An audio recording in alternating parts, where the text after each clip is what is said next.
switch over to the real-time clock so we can take a look at this upcoming T-square. So here we are on Thursday, April 17th. If we move forward just one day, we're going to see that Mars enters Leo between today and tomorrow, leaving Cancer at long last. Immediately, this places Mars into the opposition with Pluto, which we have been talking about this week. And then if we just take this forward another couple of days, we're going to see that the Sun, around April 20th, enters the sign of Taurus. And here is where we get our T-square. The Sun is square to Mars, the Sun is square to Pluto, Mars is also opposing Pluto, and so we get what is sometimes referred to as a T-square. We'll see how this perfects now if we take it forward a little bit. So if I go forward just a day, we'll see the Mars-Sun square perfects. Take it forward another couple of days, the Sun-Pluto square perfects. Take it forward just a few more days, and the Mars-Pluto opposition perfects. So when you take that all together, between April 18th and approximately the 25th, we're in about a week-long period in which this T-square energy is expressing itself. Now, T-squares are not all the same. If we had these three planets all squaring simultaneously, it probably would be more powerful, but I'm not going to second guess the power of this either because it's very close to perfect. They all happen really close together. So that window between April 18th and the 25th, which technically starts tomorrow and runs through next Friday, is one of the most potent astrological windows of 2025. For that reason, we've spent numerous episodes talking about Mars-Pluto. This is going to be an opportunity to talk about how to work with a T-square. Now, when I'm thinking about that, I want to first qualify that what I mean by that is, what do you do with three planets like this coming into a very heated and intense conversation energetically? Some people will feel that more than others, as you know, and I always say this, a lot depends on your birth chart. But this arguably is one of the biggest transits of the year, and you'll be feeling it. If not in your own life, you'll probably see it in the life of someone close to you. So on that level, I think there are some basic spiritual principles that we who study and live by the stars can remember, not just for this transit, but really all transits, but especially the intense ones, because it's during the most intense transits that we need those basic spiritual truths the most. Well, I guess we need them every day, but it's during the stressful times that it's easy to lose our center or to just lose the plot. So these are 5 things to watch for given all of this, but I want to preface these 5 things by saying just a little bit about Mars, Pluto, and the Sun. So with the Sun, we have a planet that represents something like the archetypal ideal. Remember that the Sun, and I've said this in the past couple of months on numerous occasions in other in-depth videos that we've done on the Sun, that the Sun represents that which is eternal, divine. When we think of the Sun, we think of the light of consciousness being illuminated, as in the process of enlightenment. The Sun can be related to many mundane things like fathers, kings, leaders, fame, ambition, and pride. But it can also, on a philosophical level, it's important to understand that ancient astrologers associated the Sun with that which is eternal and transcendental. By that, it means something beyond the material world. Everything in the material world is thus thought to be a reflection of something archetypal. This is seen, for example, by the fact that the moon represents the material world, and the moon, by its astronomical nature and symbolism, is a reflection of the Sun. And so the soul incarnates in a body. Not surprisingly, the soul, the spirit, the eternal part of our nature, Sun. The body that we inhabit, equally as sacred, the moon. The world reflecting the forms of the divine, the moon. The forms themselves, the Sun. So on a philosophical level, this is the basic metaphysics of Sun and Moon. Anytime the Sun comes into contact with other planets, especially through a T-square, there's something about the ideal that is coming into dialogue or conflict or creative tension in our lives. Meaning we're starting to be more actively concerned with what is ideal. Now, that could be very mundane. What is ideal in my work? What is ideal in my body? What is ideal in my relationship? What is the ideal I hold out for myself ethically or morally, or as a person, as a character with psychological traits? What is my ideal?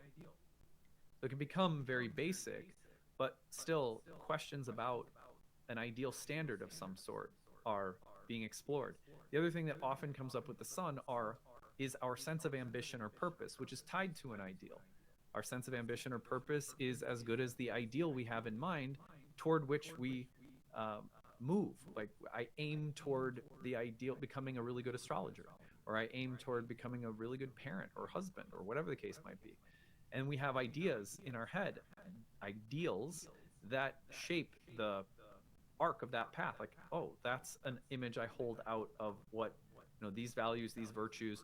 That's what a good dad is like, and then how do I embody that?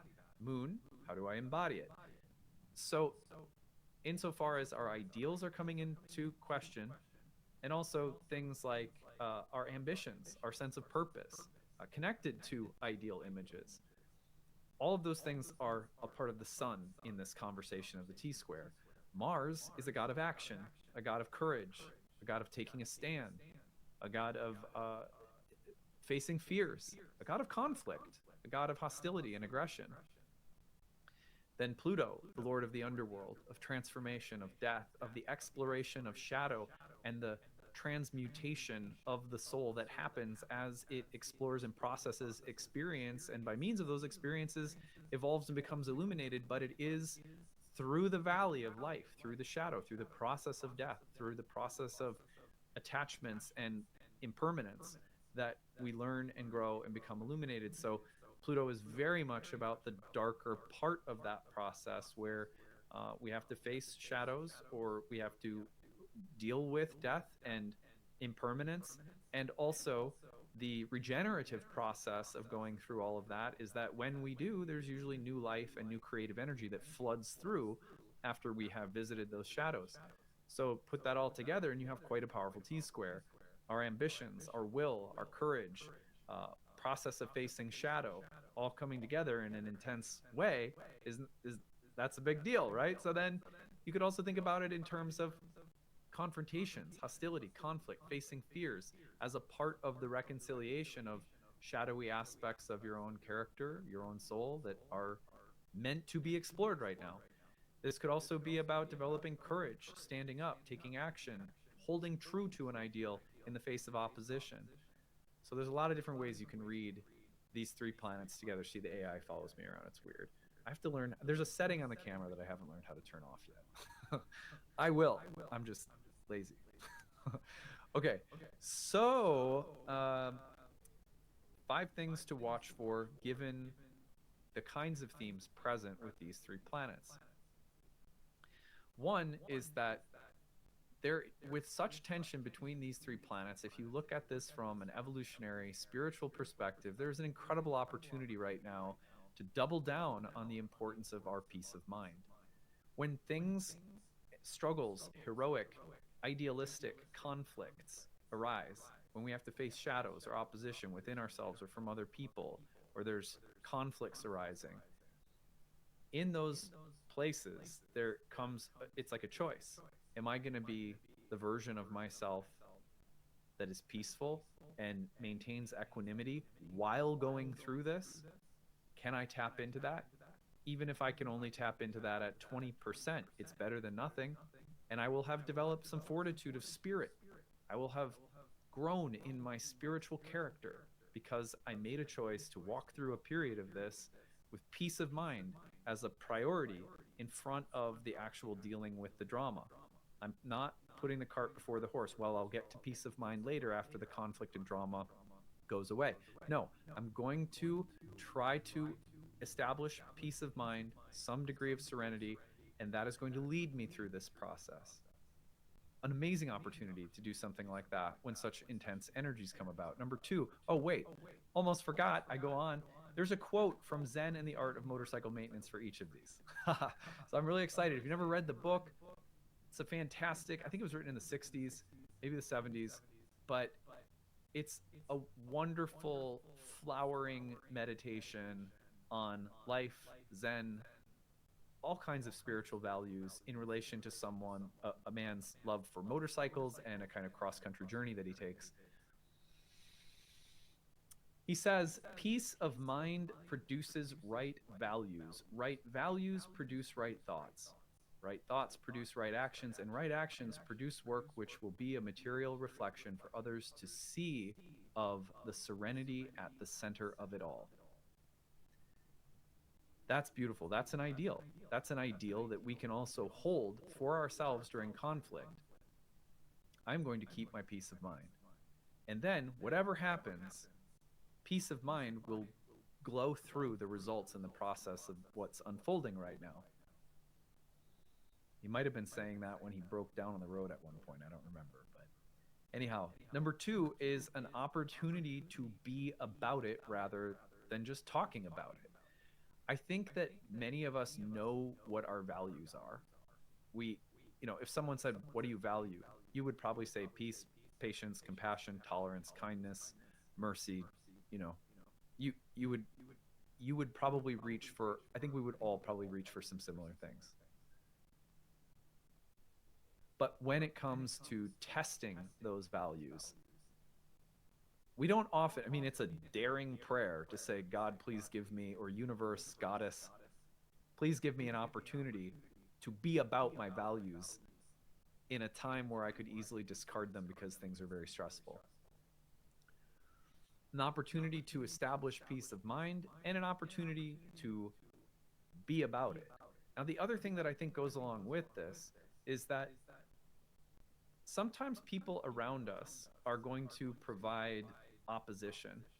They're going to criticize, or they're going to try to intimidate or bully. And, sometimes people do that in a mean way. Other times people do that in a really self-righteous way.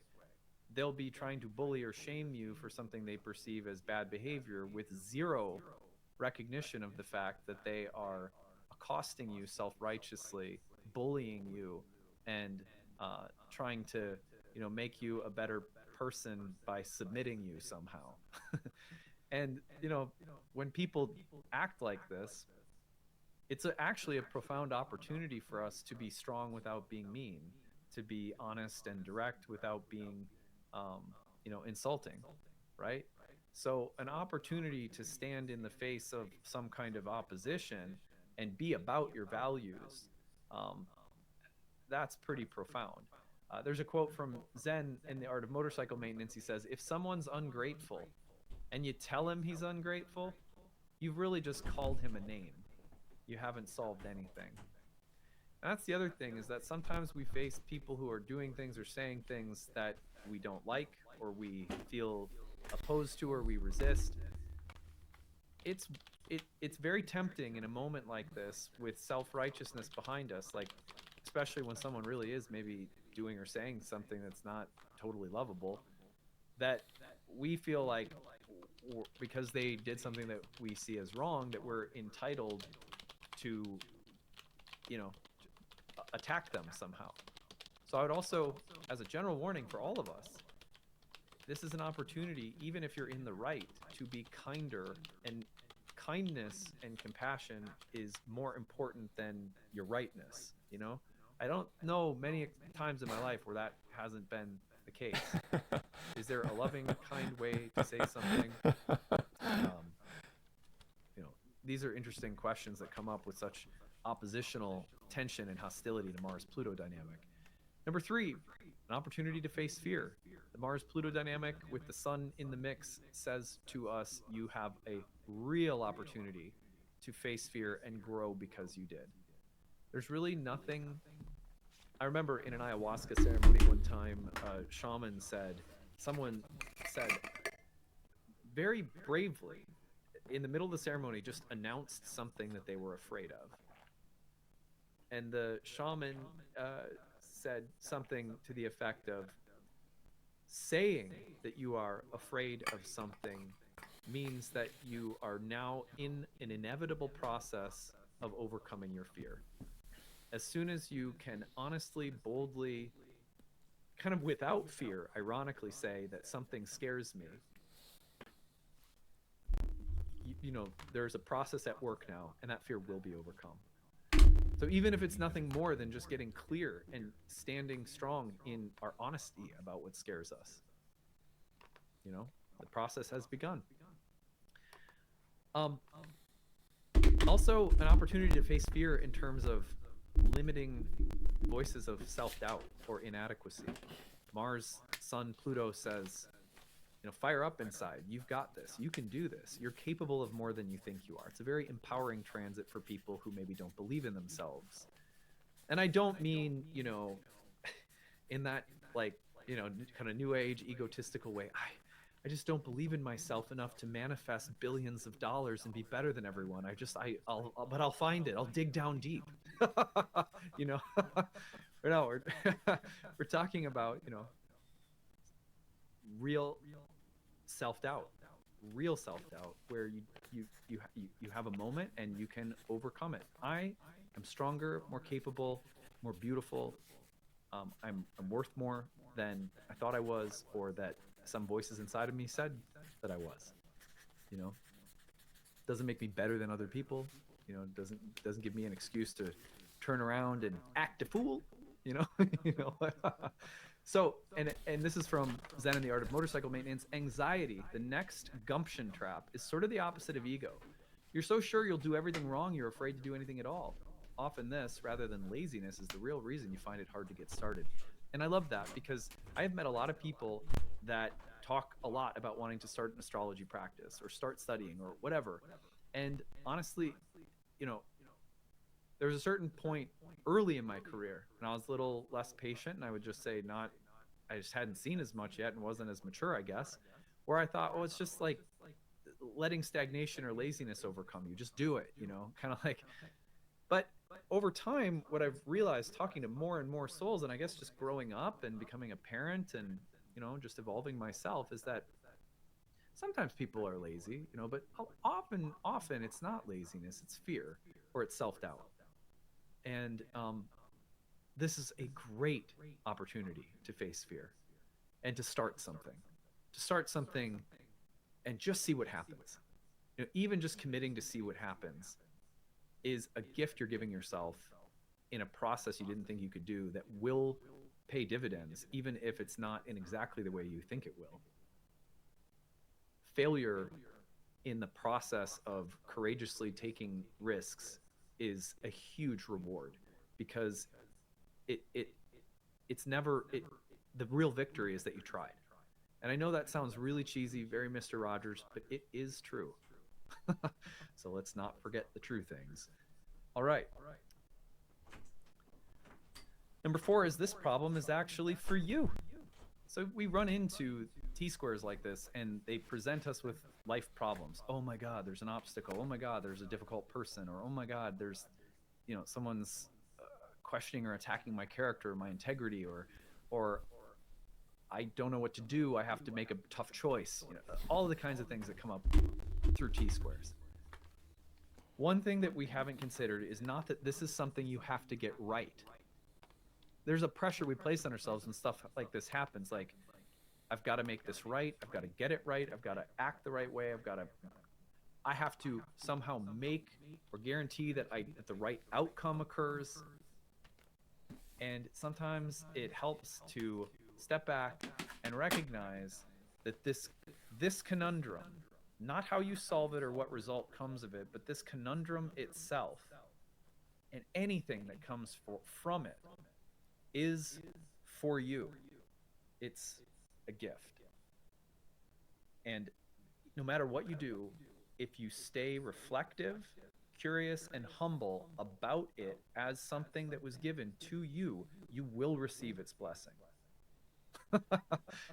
It's true. It kind of sucks that that the universe offers us little riddles of the Sphinx dressed up in existential experiences, and we feel like there's so much at stake. But if we rather see this and the choices and the outcomes all as a gift and stay curious, we still have to play our role and try to figure it out, and there's a way in which feels like a lot's at stake. But if we keep this other perspective, this Hermes perspective, this is a blessing. You will receive its blessing. All right. The quote. The quote from Zen and the Art of Motorcycle Maintenance: the real cycle you're working on is a cycle called yourself. He's talking about motorcycles, but the real T-square you are working on is a T-square called yourself. I love when people blame T-squares because they don't even realize that they're subtly blaming themselves. All of the astrology is just reflecting things that are happening as a part of our own psyche, right? So in a way, it makes no sense to say, oh, screw the T-square, man. I'm so sick of the astrology. It's like, well, what you're kind of saying is that you're so sick of yourself, and might want to work on that. I'm mostly playing here, but okay. So number 5, real power is found in real devotion. This is a transit that brings to mind power. How much power? Whose power? Power is a tricky subject, and I'm not someone who likes to say, "Oh, power is evil." I think power has to do with relationships.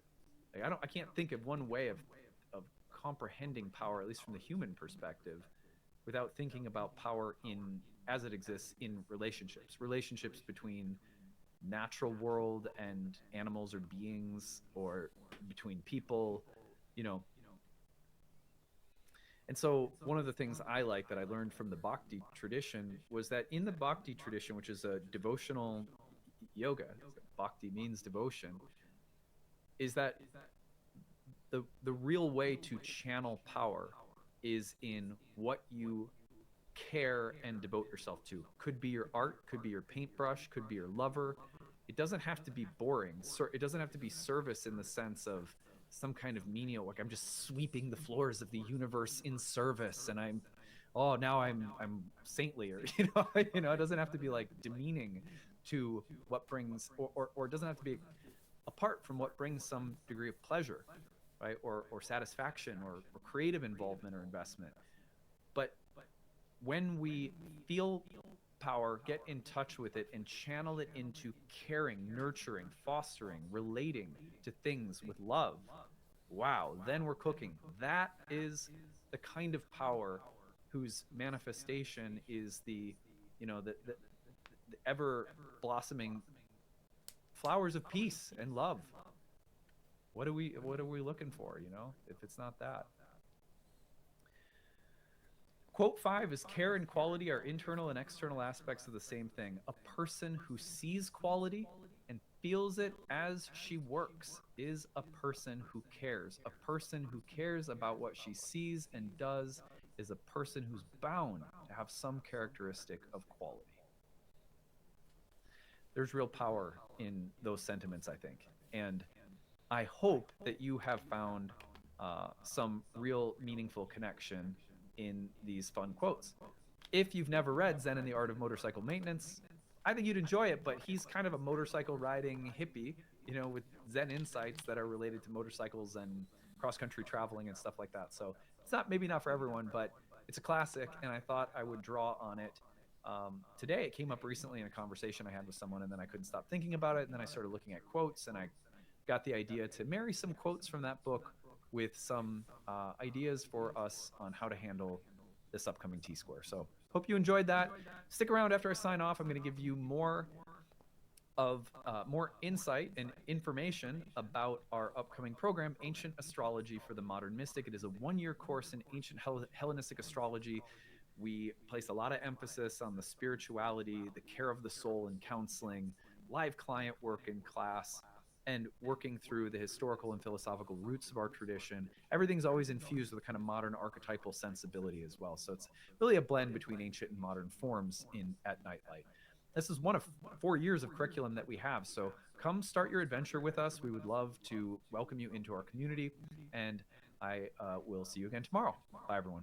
Hey, everyone. Thanks for sticking around. I'm excited to tell you about our upcoming program, Ancient Astrology for the Modern Mystic. It is our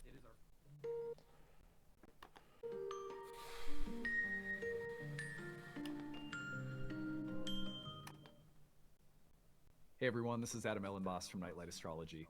Today we are going to take a look at Venus conjoining the North Node and Saturn for basically the rest of this month.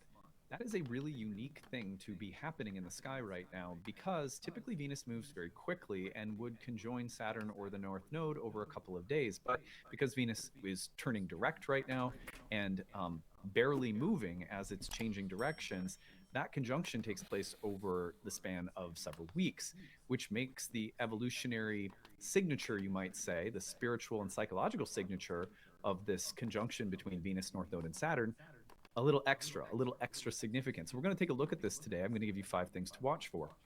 Before we get into it, remember, as always, like and subscribe. Make this a place of your daily spiritual practice. If astrology is a part of your spiritual life, then consider this a part of that daily spiritual practice. We really appreciate it. It helps our channel and community to grow. You can find transcripts of any of these daily talks on our website, which is nightlightastrology.com. At the end of today's video, after I sign off, you're going to find an informational video about our upcoming Year 1 course, which is called Ancient Astrology for the Modern Mystic. Go to the courses page, click on the first, can't wait to study with a new group of you. We have Venus right now in a conjunction with Saturn. I need to open my Epic pen. Where'd my Epic pen go? Oh, there we go. Okay. You can see that Venus is in a conjunction with Saturn here in the sky. And as of the day that I'm, let's move this forward to next Wednesday. Here we go. April 16th, Venus has turned direct. We recently talked about that on the channel. Take this forward a day. Venus is with the North Node. Another day, Venus is still with the North Node. With the North Node, see how it's moving so slowly after turning direct that Venus spends a very long time with the North Node of the Moon. And that really is significant. That does not happen all the time, that you get such a deep focus between Venus and the North Node. It's as though Venus has some, you think about it within the language of evolutionary astrology, Venus has an evolutionary lesson that is coming through right now. The North Node is often about the direction of our unexplored or unresolved desires, the direction that we need to go in somehow and explore in life for the sake of spiritual growth and evolution. I don't have a problem with that particular angle. However, the ancient angle on the North Node is also important, which is to say that the North Node will greatly amplify or augment Venus's significations. In the case of a benefic, that's a pretty good thing. However, Venus is conjoining with Saturn, so a little bit of that melancholic quality that might also be amplified. We're looking at that.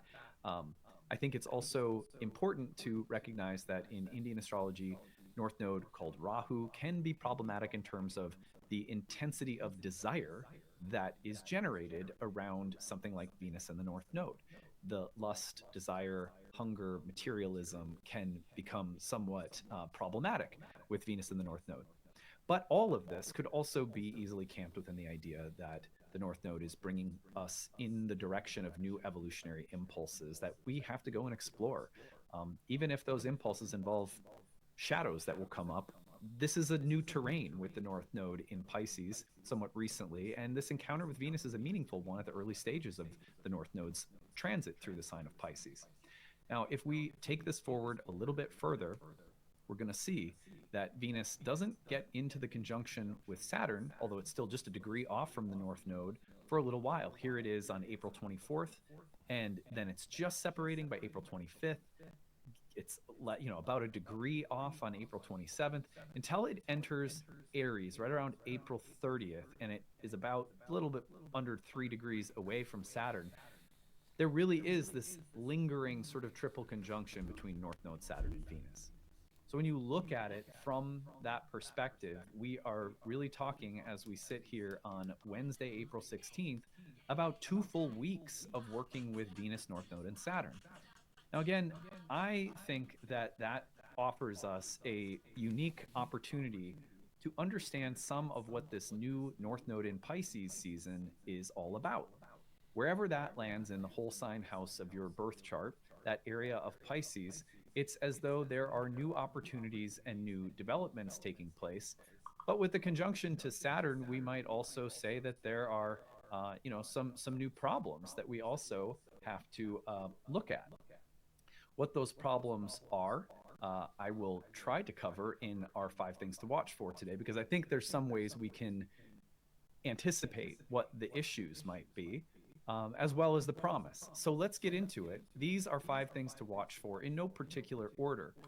But here's the thing is that if we take into consideration that Venus in the North Node augments or amplifies our desires, or from an evolutionary standpoint, we think about it as amplifying our sense of what we want, need, or desire for the sake of evolutionary growth, like a new territory or a new domain that we're wanting to explore or go in the direction of, sort of an EA perspective, uh, then with Saturn so closely configured, I think one way of understanding the evolutionary impulse of this conjunction between Venus and the North Node is to understand it in terms of dissatisfaction. When dissatisfaction with someone or something, some part of ourselves, some pattern within our own psyches, some aspect of our work or relationships, or some aspect of finances or creativity, any element of our life, sexuality, friendships, when we have a triple conjunction like this, Saturn, North Node, and Venus, I think that we may become increasingly aware of our dissatisfactions. I am not satisfied with this. This is really bothering me. And it is that sense of the fly in the ointment that is going to drive the choices that we make right now that feel like they are necessary for us to evolve and move forward in the way that we want to. Yes, I have to do this, but it's being driven by some level of dissatisfaction that's peaking. So that's a way of thinking about the evolutionary necessity of Venus with the North Node along with Saturn. A number 2 would be sort of similar, but this is flipping it in the opposite direction. So if we're feeling a level of angst, you know, there are periods of time where our work gets boring. If you are learning something and developing your skills, you might reach a plateau.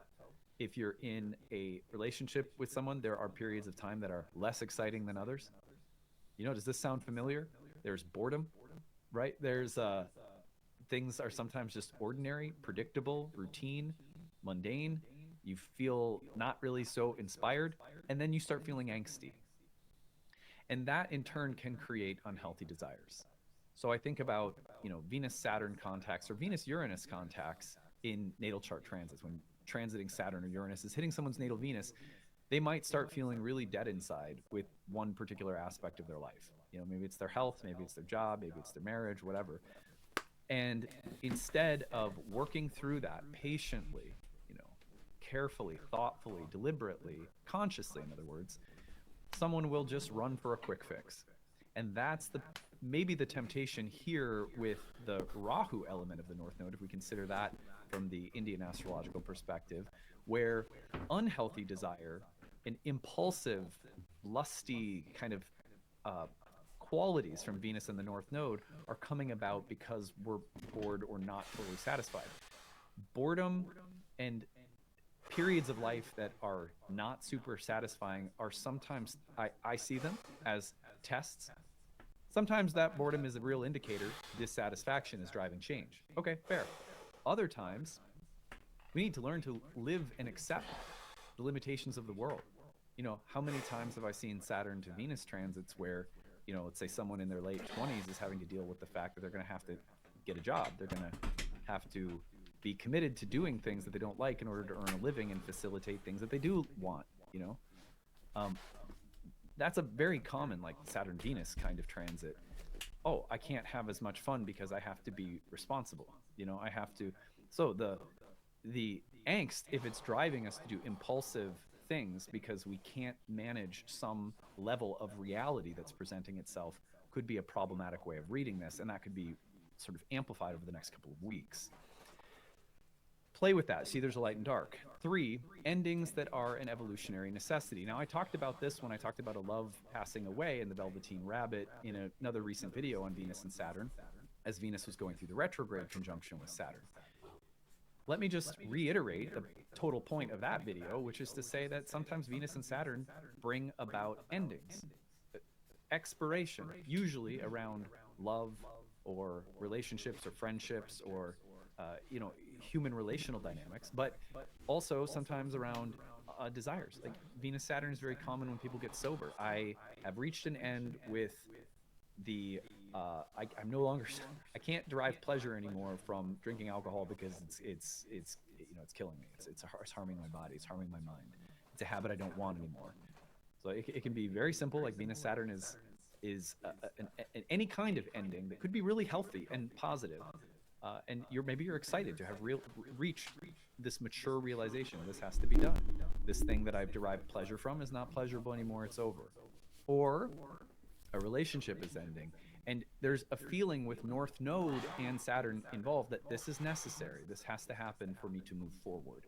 So watch for that signature a little bit, but be careful because sometimes it'll cloak itself in doing something really impulsive and actually destructive with that Rahu quality and an exalted Venus too. So, just being mindful of all these things. Moderation is an evolutionary lesson. Venus and Saturn is really good when they come together at tempering the desire body. So is it bad to, like in bodybuilding, it's like, I have a cheat meal once a week. That cheat meal once a week has been refined from, oh, it's a cheat meal, great, I'll eat a whole pizza or something, to, oh, it's a cheat meal, I'll have 3 pieces of pizza. You know what I mean?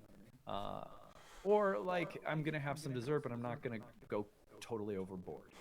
I think finding that middle ground is a very Venus-Saturn dynamic when it comes to pleasure and desire. And that can be one of the best things ever. It's like, how do I acknowledge and honor the desire body, sensuality, pleasure, enjoyment of life, while also not getting lost in it? And Venus-Saturn can modulate that somehow. And that might be the evolutionary lesson that's needed right now. And then phi is just a way of summarizing everything, which is to say that this is a kind of via negativa. By that, I mean, not this, not that. It's not going to... Venus-Saturn comes together and just makes it very clear that the path forward is really about recognizing that something has reached its limit, that something is over, that something... You can't go on doing something the same old way any longer. So when the yes comes through the no, that's maybe the broadest way that we could describe what happens here. That might be feedback within a relationship that doesn't mean the relationship is over, but there is something that you're getting clear about. This doesn't work. This aspect of the relationship is not going to work. Or a parenting strategy. This part of parenting isn't going to work. And getting clear about that will, at the very least, start to clear the path forward for something new. So a really unique portal that we're in for, the next couple of weeks to have these planets so closely together. Now, that could also mean that the drama is heightened. Remember, during this period, we've got Mars-Pluto. That Mars-Pluto at the same time that Venus and Saturn are together could mean that there's a little bit more explosiveness, which is why I think it's important to look at these things and sort of parse them out. Baby, how are you? And sort of bracket them off and say, okay, look, this is an intense thing to be dealing with. Remember that it's happening as Mars opposes Pluto, which is another kind of evolutionary necessity that can be a lot more like a boiling pot of water.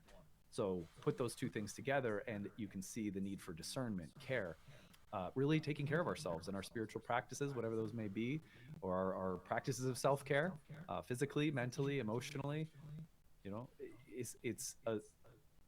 It is a very important passage within 2025's astrology, more than most. There's a couple, right? But this is a big one. So I think the idea that I had behind this one was to sort of bracket off the Venus-Saturn North Node dynamic within the within the Mars-Pluto.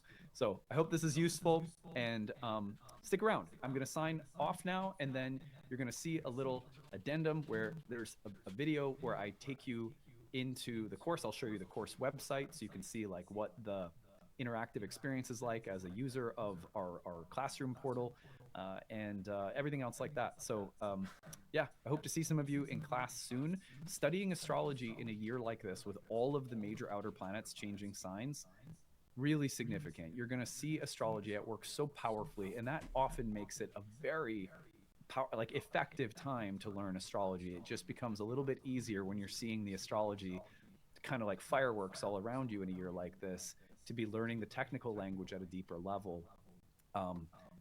It's kind of ideal. So anyway, that's my pitch for you, and you'll hear more next. All right, we'll see you guys again tomorrow. Bye. Hey everyone, thanks for sticking around. I'm excited to tell you about our upcoming program, Ancient Astrology for the Modern Mystic. It is our first year course in Hellenistic astrology that begins at the end of June. June 22nd is our starting date. I'm going to take you over to the course page to tell you more about the program and what you will learn while you are in it. So here we go over to the Nightlight Astrology website. You can find this at nightlightastrology.com. Click on the courses tab, go to the first year course. Now, this program is ideal for people who maybe have a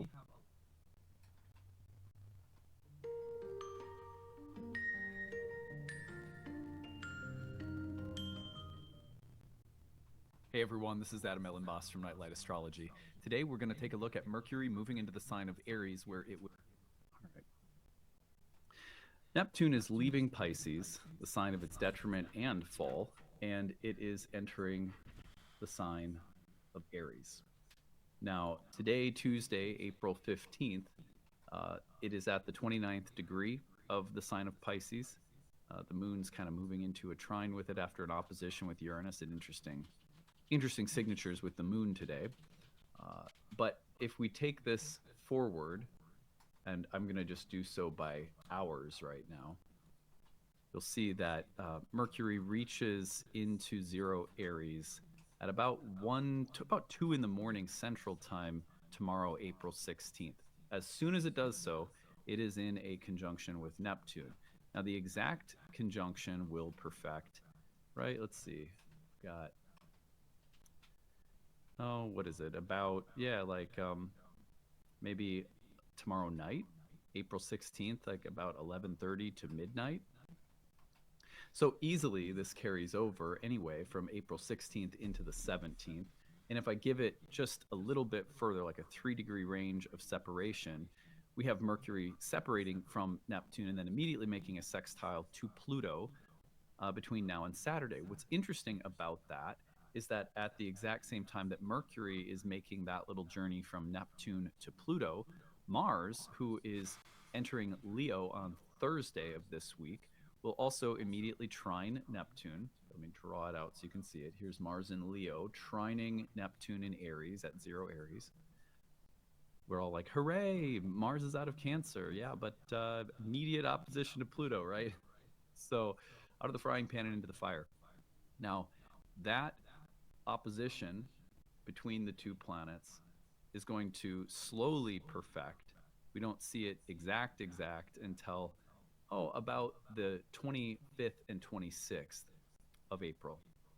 But it as soon as Mars enters Leo, it is making the trine by this weekend to Neptune, which means that Mercury is hitting Neptune and then Pluto, and then Mars is hitting Neptune and Pluto. And the two planets are, of course, within 3 degrees of a sextile to one another. Neptune and Pluto are. So it makes for a really interesting series of dynamics. What to speak of the fact that the Sun will also enter Taurus and start squaring Mars and squaring Pluto. So we have a very powerful dynamic that we are now starting to think about the Mercury-Neptune conjunction within. And that's the point I wanted to make.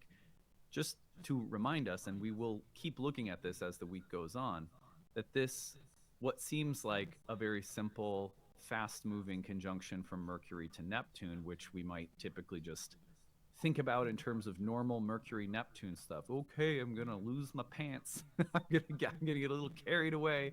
I'm gonna start, I'm gonna be like, I enter into the never-ending story when Mercury's with Neptune for a couple of days, and then I'm back.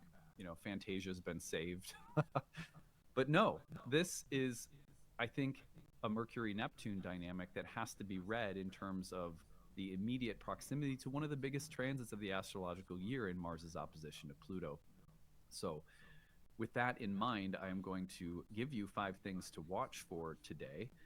But these 5 things to watch for are kind of flavored with the upcoming opposition. So I'm kind of peppering it. All right, let's see here. I had one more I needed to add. All right.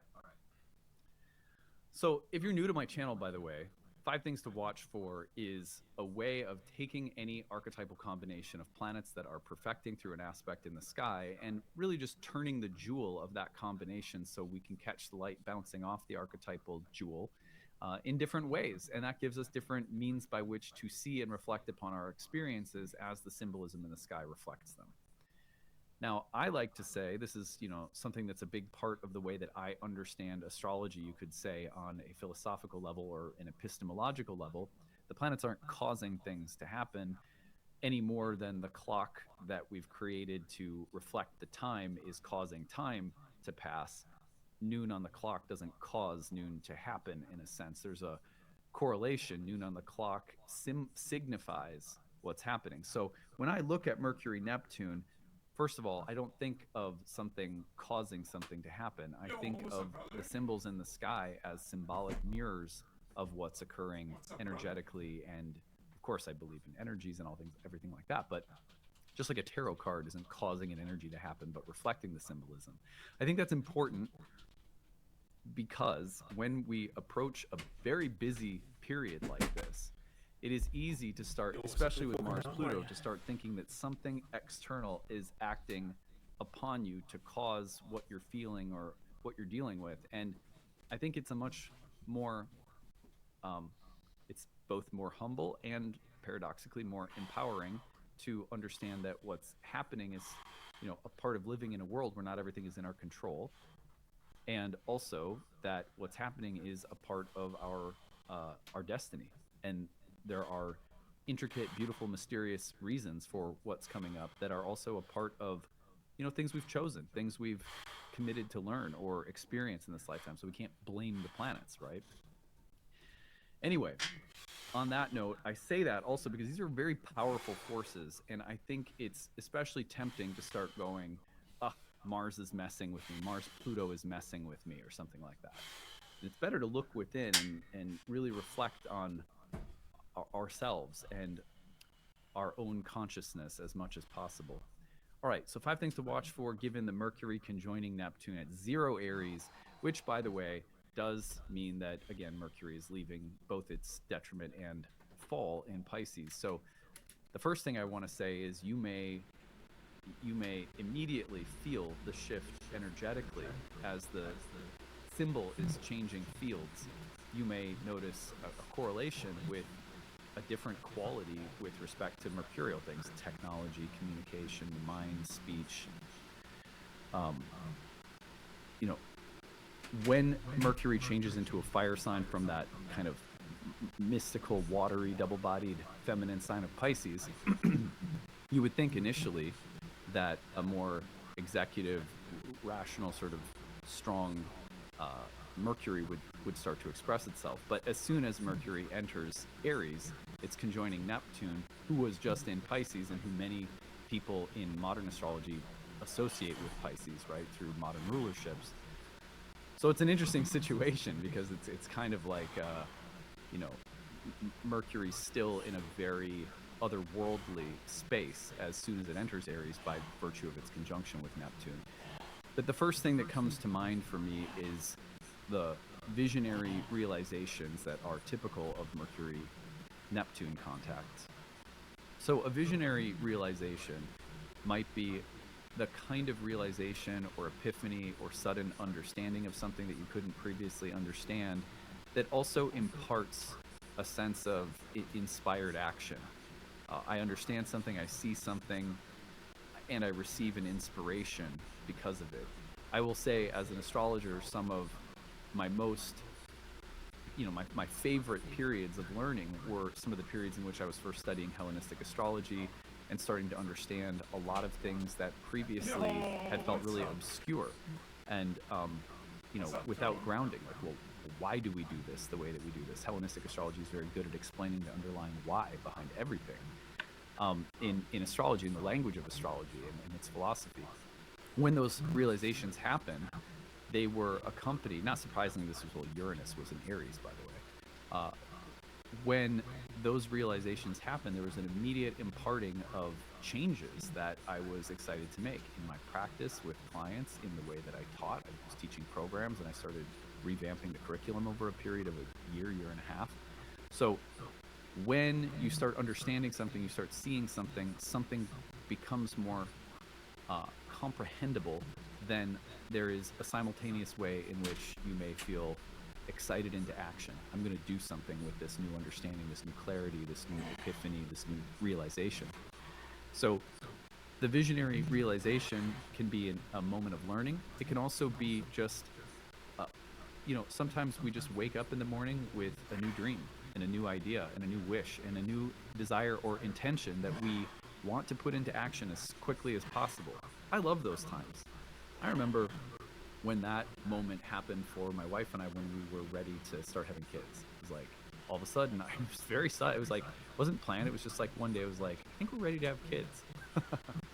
It's funny how sometimes we think we're driving the ship in moments like that, and it's actually destiny playing out. But there's an excitement, isn't there?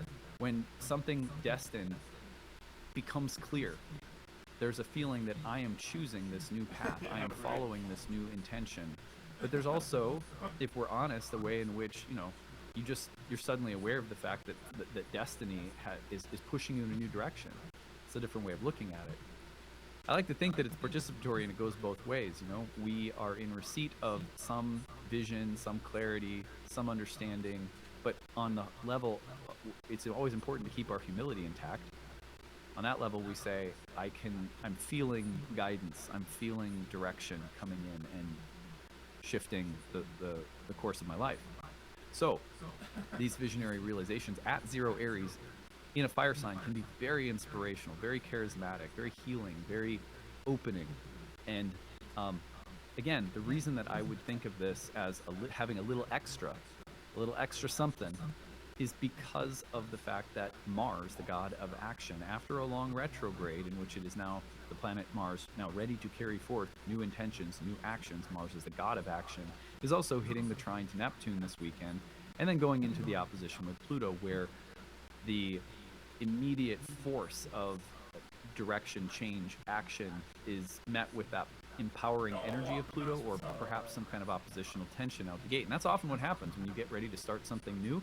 You're met with a kind of creative resistance, a meaningful obstacle that has to be heroically faced or overcome internally or externally as you receive a new vision and try to, in somewhat immediate way, implement it. Number 2 would be ungrounded, impulsive thoughts and communication. Look, Mercury in a fire sign, maybe a little impatient, maybe a little aggro, maybe easily irritated, easily will put things into motion that haven't been carefully thought through. The ignition switch of 0 Aries combined with Neptune may lead us to some ungrounded, impulsive forms of thought, actions rooted in those thoughts or ideas or epiphanies, as well as inflammatory forms of communication or speech that maybe are the result of not being careful and thinking through something entirely. So watch for those energies as well, because that really is a shadow side of this transit, followed by Mars hitting Neptune and going into Pluto. The real beware of this little window of time is starting to enact something quickly, rapidly, in a fierce, determined way that is lacking substance or grounding, or is the result of us being captured by some kind of illusion, or we don't have all of the facts, so it's a little, the fierceness, the fieriness, the Mars Pluto, the Neptune, just be a little careful of becoming fanatical in our thinking, ungrounded and too quick to act on an idea that's only half baked or doesn't have all of the correct information at hand. Number 3 would be the incentive to act or initiate. Now, I've already mentioned this a little bit, but I think 0 Aries is such an initiating degree. It really is a degree of birth. And so Mercury coming into contact with Neptune can be about forms of communicate, like getting an email or a letter in the mail, or having a communication with someone, or something that the messenger, we think of Hermes as the messenger, comes into our life and just delivers this, it's like a burning bush. It's like this sacred encounter with something that says, now is the time to initiate, now is the time to act.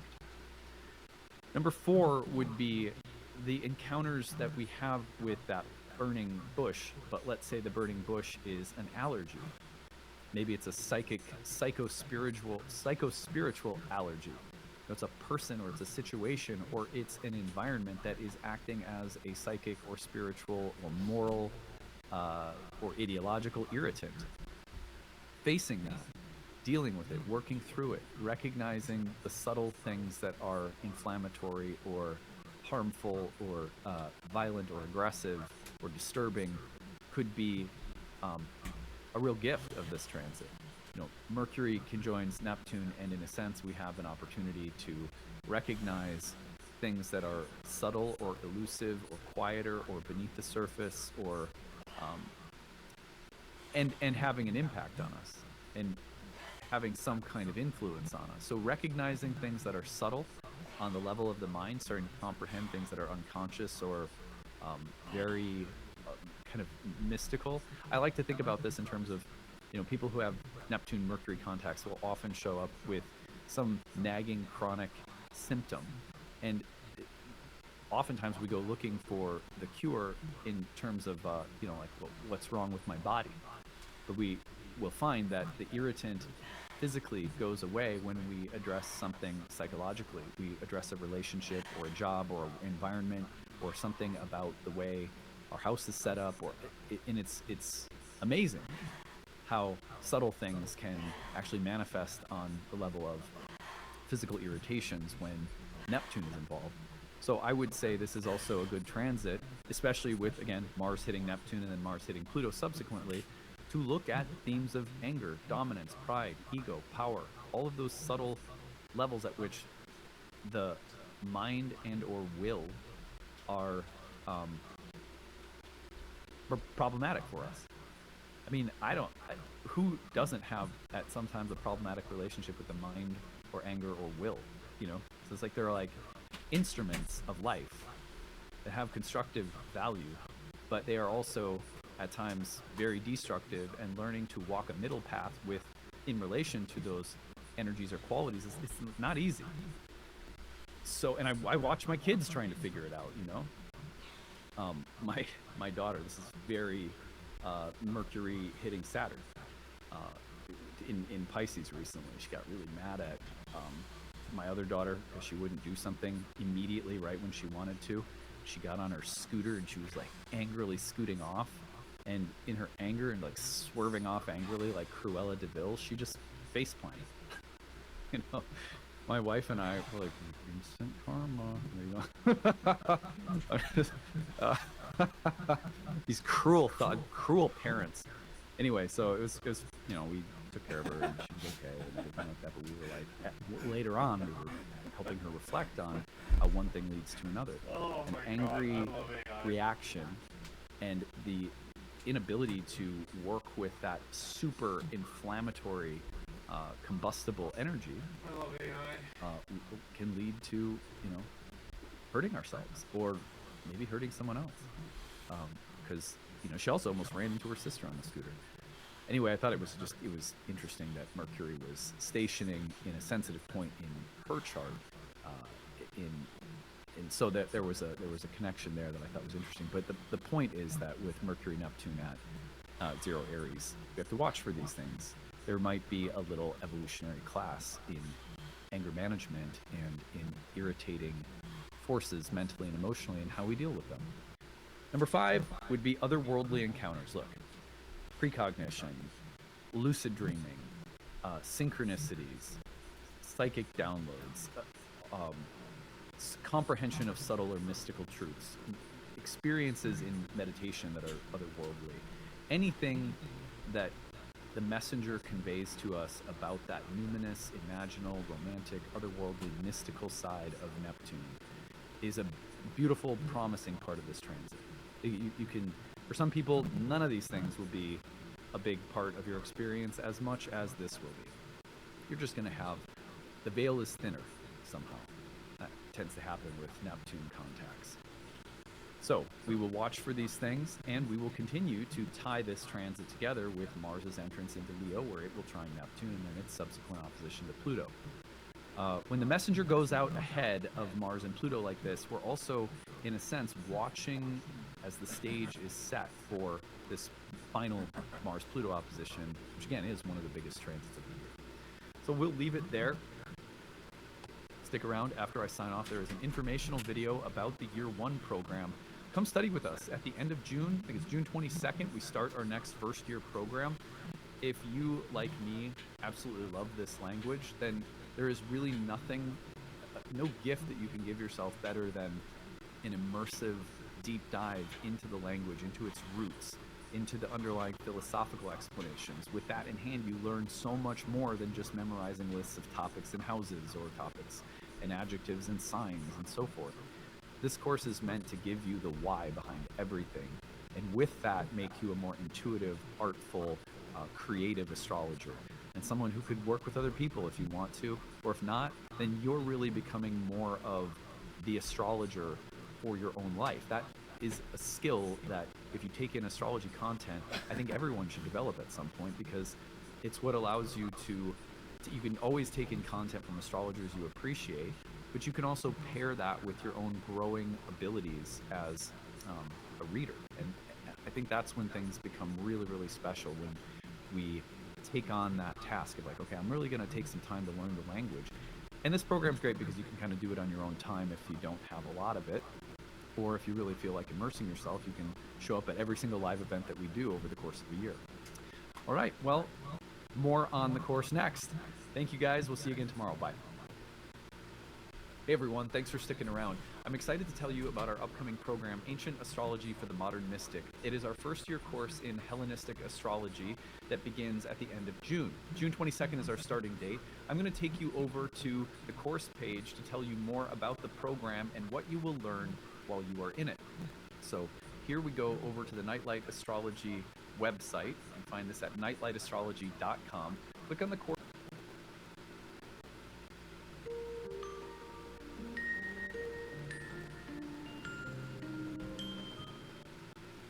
Hey everyone, this is Adam Ellenboss from Nightlight Astrology. Today we are going to take a look at the astrology for the week ahead. That is April 14th, Monday through Sunday, April 20th. One of the big pieces of astrological news for this week is Mars leaving the sign of Cancer. So as soon as it leaves the sign of Cancer, it starts engaging with an opposition to Pluto. So we're in the midst of quite a significant turning point with respect to the long Mars retrograde cycle that we experienced in the early part of this year of 2025. So we're going to look at that today, but there's also, I feel like this is a week of where there's a major emphasis on minor things. There's a lot of small things happening this week outside of Mars finally leaving Cancer. We're going to look at some of those things today and tell you what to expect. And I will have some horoscopes for the fixed signs today. Finally, the fixed signs are getting a little love at the weekly overview. So that is what is in front of us. Before we get into it, remember to like and subscribe. Make this your place of daily meditation. Make this a place that is a part of your daily spiritual routine. We appreciate it. It helps our channel to grow when you like and subscribe. Transcripts of many of these daily talks can be found on the website, which is nightlightastrology.com. A little promotion. My year one course begins June 22nd. So the course is called Ancient Astrology for the Modern Mystic. Click on the courses page, go to first year course. At the end of today's video, you're going to find an informational, at the end of today's content, you'll find an informational video, I should say, on the upcoming course. Everything that it includes, I'll take you over to the course website so you can see how the student portal works. 30 classes on the year, all live webinars. Everything's recorded if you can't make the live webinars. We also have breakout study sessions in between our major units of study. We have lots of bonus material and quizzes and optional homework and reading. We have tutors that are there in an interactive group forum discussion that lead our breakout study sessions. So it is a very thorough and in-depth program that will prepare you to read charts for other people. Because we have 3 years of curriculum that we have designed for the sake of professional development, but many people take our classes just for personal spiritual enrichment. So anyway, stick around after today's talk to learn more about the program. The early bird payments are available at the bottom. If you use those before May 15th, you're going to save on the cost of the course. We also offer need-based tuition. So if you're someone who'd like to take the course, but you need a little bit of flexible pricing because you're on a fixed or limited income, we totally get it. Please use the tuition assistance. It's there for you. Take advantage of it. We want to make sure that no one's ever priced out of studying a sacred topic. I also want to remind everybody that our masterclass for the spring has just started. You can still, not too late to join, go to the masterclass series right here and check out the latest masterclass that just started. we're looking at all of the houses from the Indian philosophical perspective this year. So, not too late to join those or pick up archived recordings of the winter masterclass to follow on the spring.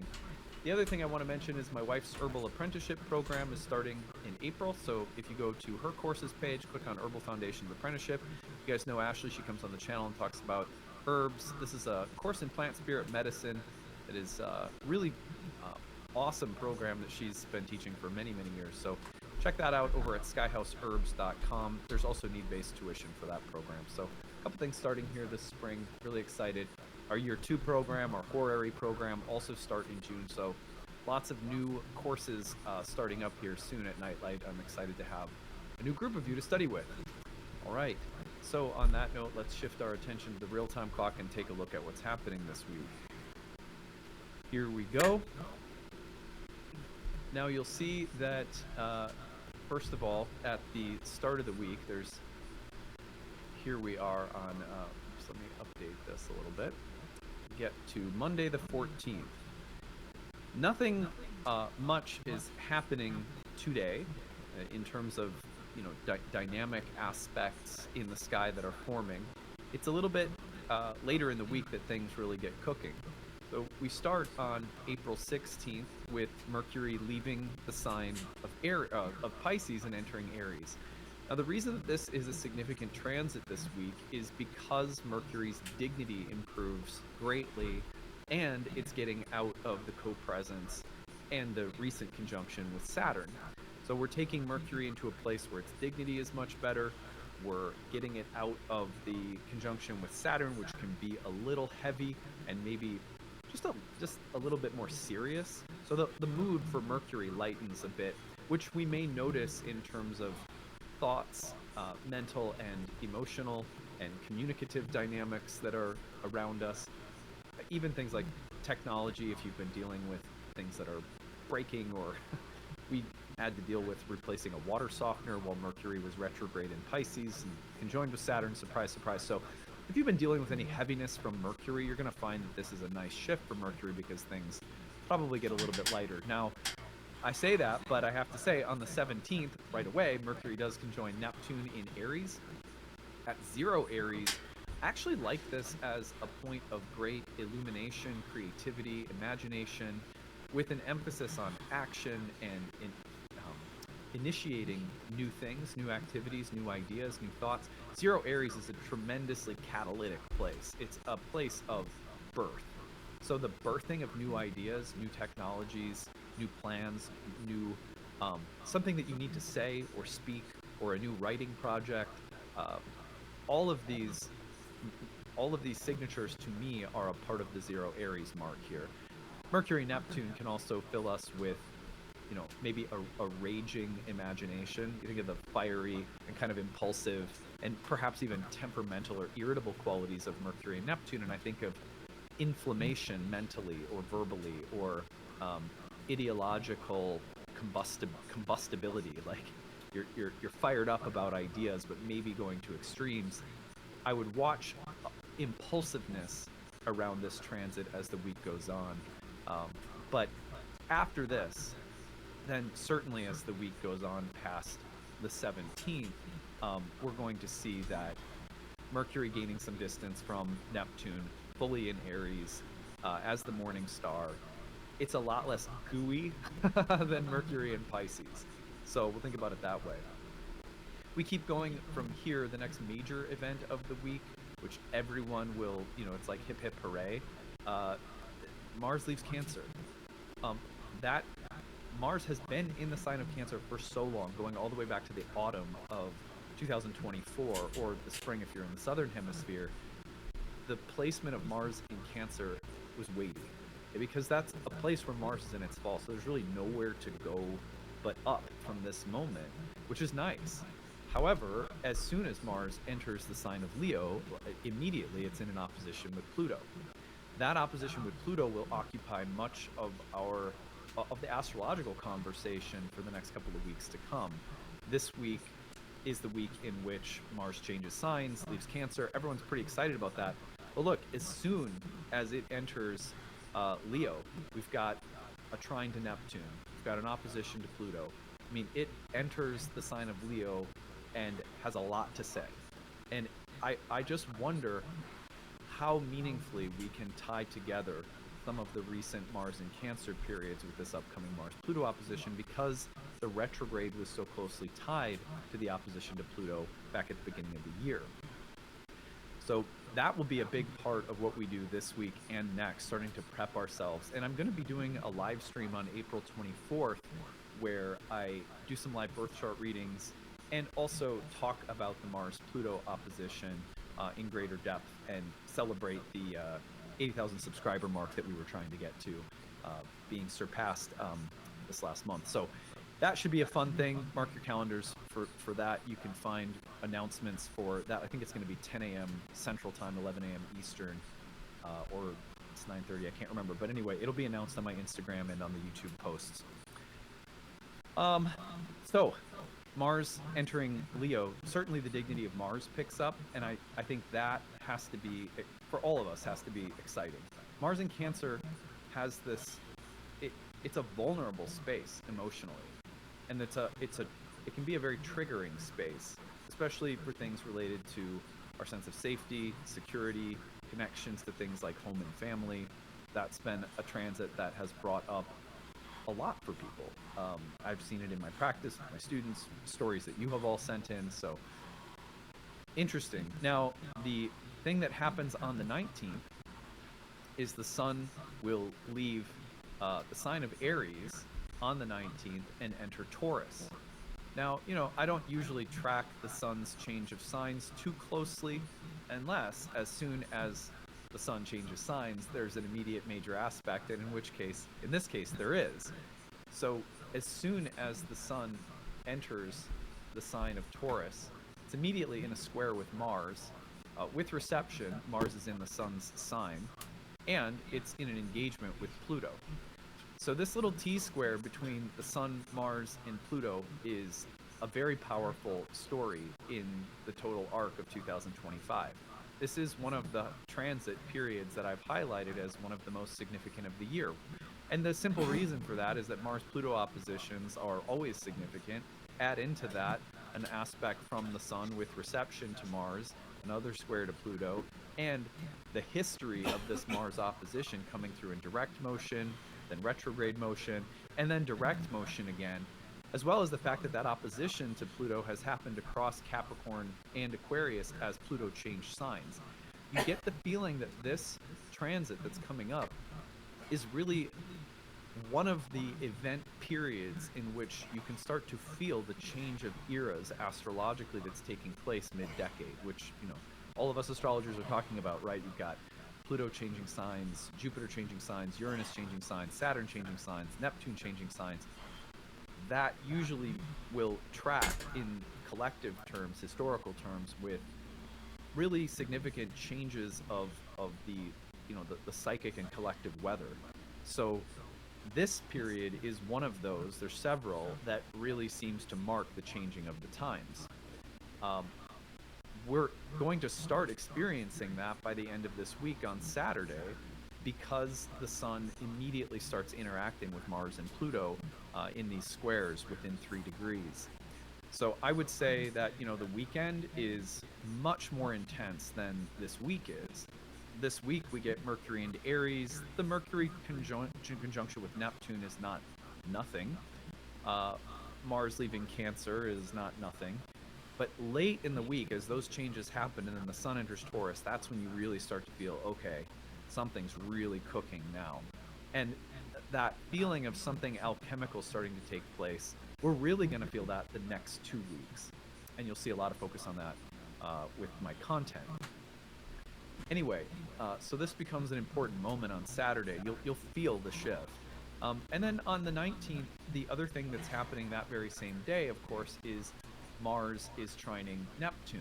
Now, I think in the most encouraging light, Mars trining Neptune gives us a kind of creative courage and the motivation or incentive or the vision to start acting in a new way, to start working towards some kind of transformative um, event, or to start pushing in a direction, let's say. The reason I say this is because as soon as Mars trines Neptune, it moves right into the opposition with Pluto. So it's as though Mars is gathering a vision, a plan, an idea. Now, is that plan grounded in truth, in light, in virtue, in the values of our higher self? That's the hope, right? Because then the encounter with Pluto can be about bringing forth a kind of transformation rooted in a new vision or a new idea of what is possible, of and also maybe some vision of where we need to grow, or what is required for us to continue evolving right now personally. We kind of pick that visionary spiritual sense of how we must act from the Mars Neptune trine, and then it immediately offers the potential for catharsis, change, and action when Mars opposes Pluto. So I think that the Mars Neptune, again, in the most positive sense, is about gaining a vision and a sense of momentum, and almost like a call to action, a vision and a call to do. Now, then it works into Pluto, and then the alchemy of what we have to do, what is required to make the change that we're excited about. That's the next part of it, I think. Now, on the other hand, this Mars-Neptune trine, in the hands of people or forces whose visions are delusional, violent, aggressive, domineering, selfish, cloaked in shadow, this is going to be about, tyrannical forces gaining power and momentum, and then, pressing an agenda with great Plutonian darkness behind it.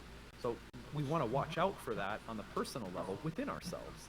It's not that I don't think any of us listening to this are like bad people, but we all have within us the potential to be seduced by vices and voices that don't have our best interest in mind. So I think this weekend starts providing us with a sense of what is the path forward in the highest light from my spiritual evolution? How can I take that forward? And then immediately we might face some kind of oppositional tension or crisis, but we'll know what we need to do and where we're going. So we're going to be visiting that later this week for sure. The Mars-Neptune trine will be something that we spend a lot more time with. On the 20th, last day of the week, which is Easter in the United States anyway. This is our Easter. I think it's like a church calendar thing where it's this same day is observed all over the world. I'm pretty sure it is. Anyway, that's probably, I'm probably so ignorant about that. But anyway, Venus will, on the 20th, Venus will be making a little sextile to Uranus. I like this connection with Uranus in Venus's sign. This is something that we've recently seen through Venus's retrograde motion. So freeing up some space. I think this is helpful because Venus is about at the start of next week will be conjoining Saturn again in direct motion. This will be once in direct motion, once in retrograde motion, now once again in direct motion. The encounters with Saturn have been about the maturation of love and relationships. And ideally, with Saturn and Uranus sextiling one another, we're looking at freeing up more space, or creating breakthroughs and some meaningful creative revolutions in the realm of things like art, beauty, friendship, love, intimacy, sexuality. I like that Venus is hitting Uranus again while Uranus and Saturn are aligned in a sextile, because it really does suggest that Venus's whatever wall Venus is running up against with Saturn in final direct motion next week, there's an impulse to create more space and change and freedom that is a part of that meeting. And I think that's a good thing. It certainly adds a lightness and a sense of, inspired possibilities, not just the kind of melancholic heaviness that Venus-Saturn might otherwise entail. On the 20th, Mercury will also briefly sextile Pluto. So it's a sneaky, powerful day where I said, we're majoring in minor things this week. Mercury, Pluto sextile from Aries to Aquarius, to me, feels like, again, clearing the fog of Neptune a little bit might be about the ideas that are forming and shaping, which goes along with the Neptune trine to Mars and fire signs. There's a lot of fiery um, energy that wants to move forward and carry new plans forward. There's a lot of new things happening. And then there's immediate feedback and the need to adapt to new information.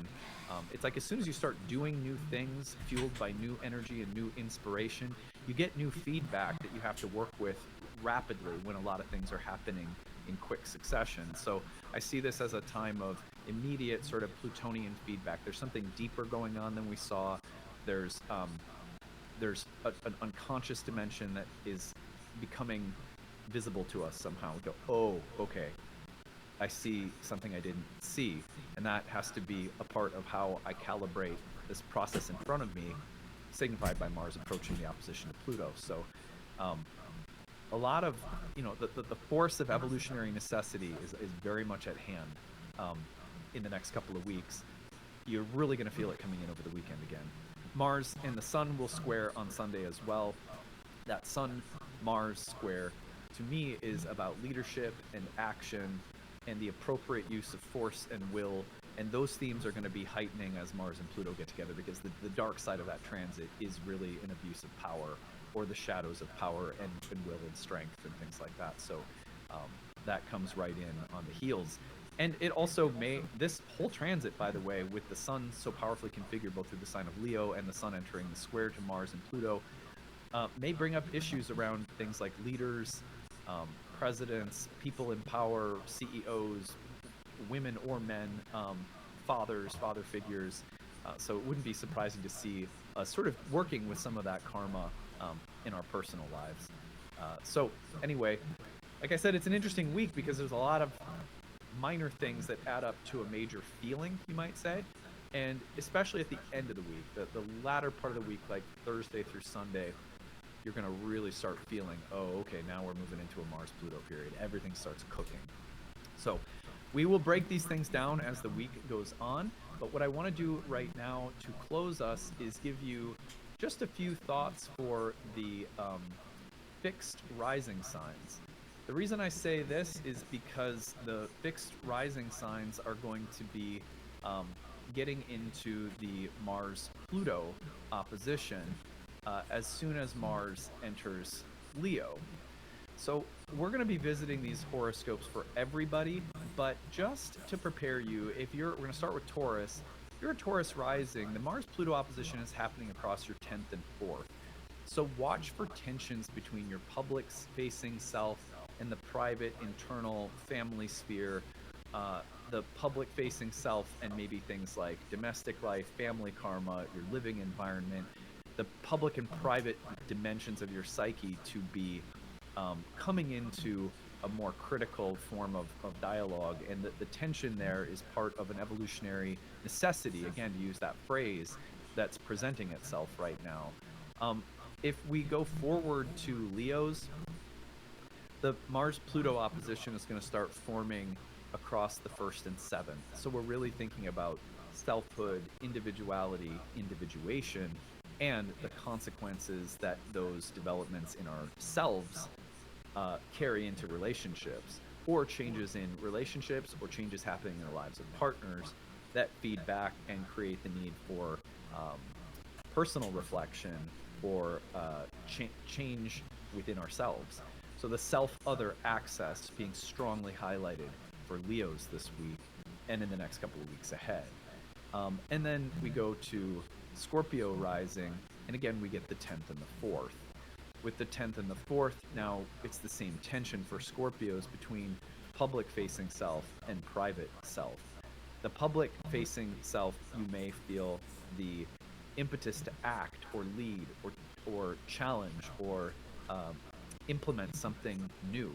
You may also feel forces of the unconscious pulling from the realm of home, family, the private sphere of life. Your sense of what provides stability or security internally or at home. And those two places are going to be in a pretty intense dialogue over the next couple of weeks. Finally, for our Aquarius risings, we've got the self-other axis again. And Pluto in the first is that evolutionary impulse to personally evolve. I am changing my identity, my very character, my nature, my body, my physique, my health. How are you, buddy? Sorry, I've been pretty busy. Sorry, I haven't been in your streams. And that is I've been lurking. What's up, brother? Thanks, man. A powerful dialogue with forces of change, thanks, man. a kind of provocation, maybe on a spiritual or psychological level from within the realm of relationships or interactions that you have with other people in any kind of meaningful interpersonal dynamic or partnering. So the conversation about personal identity and growth and evolution alongside of the challenges or changes happening in relationships. So you can see how the self-other and the personal, private versus public sphere are in a pretty intense dialogue for all of the fixed signs in those different ways. Again, we'll be doing some horoscopes on Mars-Pluto for everybody, so don't worry if you're curious to know how it will be affecting you personally. We will be taking a look for everyone in short time. So that is it for now. I am going to sign off, and after this video, after I'm signing off, stick around to hear more about the upcoming Year 1 program, Ancient Astrology for the Modern Mystic. It's a fantastic one-year course in ancient Hellenistic astrology with an infusion of archetypal and psychological astrology, which is really a part of everything I do. So I hope you'll stick around to learn more about that. And if you have any questions, you can always email us, info@nightlifeastrology.com. All right, that's it. Take care. Bye. Hey everyone, thanks for sticking around. I'm excited to tell you about our upcoming program, Ancient Astrology for the Modern Mystic. Misled somewhere along the way. The United States even set up the Near Earth Asteroid Tracking, or NEAT, program specifically to guard.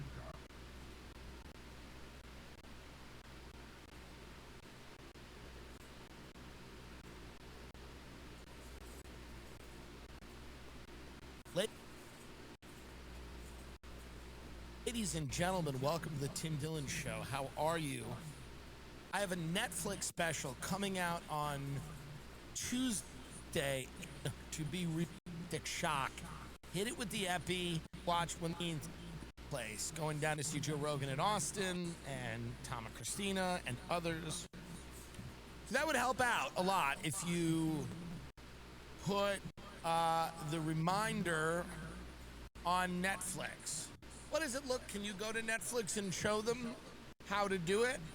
Maybe people are confused. You're gonna love it. It's very fun. We have a fun promo that's coming out that no one will be angry at all. I'll just say that. This helicopter crash in the Hudson's driving me nuts. Because, number one, I'm not a devotee of the helicopter. But I'll tell you this, it is convenient as hell. Every now and then to hop in a helicopter from Manhattan and go to the Hamptons. But you don't want to end up dead. So, it's becoming a problem. I'm just saying, it's flight can't be for old people anymore. Everyone can't be in the air. People that are in the air it's got to be people that deserve to be in the air. Not everyone is not gonna, it's not for everyone. Helicopter tours need to go away. What do you need to see? New York is the most famous man-made vista in the world. It is the most famous skyline on Earth. What do you get? Go to a rooftop bar and get a view. Go to an observation deck. Don't get in a helicopter with your family. You're taking a chance. Especially the fucking helicopter tours. You don't know who the fuck is in there or what they're doing. I'm telling you. Enough with these summer vacations. I'm predicting this summer, because of the market instability, that people are going to actually find ways to have vacations at their house. It's called a staycation, where you don't leave your home. And your kids go, "Are we going anywhere?" And you go, "Shut up." And they go, "Well, actually, John and his family are going somewhere." I go, yeah, we got cleaned out. We're fucked. John's family owns property. We're fucked here. We got nothing. Oh, they're going to the lake. Yeah, good. I hope he drowns. I hope John drowns in the lake with his family. His father's a drunk. He's always nice to me. Shut up. I have nothing. This family has nothing. That's the conversations that will be happening this summer. When the kids go, "We going anywhere?" The answer is no, we're not. We're not going anywhere. Kids are spoiled pieces of shit. They're making you feel bad about the economy. They're the problem. Oh, consumer confidence is plunging because kids want more shit than they fucking need, by the way. Oh, there's going to be less Christmas present. Good. There should be none. You should get one fucking present. This abundance that everybody talks about is nobody's happy, by the way. So enough with this crap. Novik, get off, get out of the helicopter.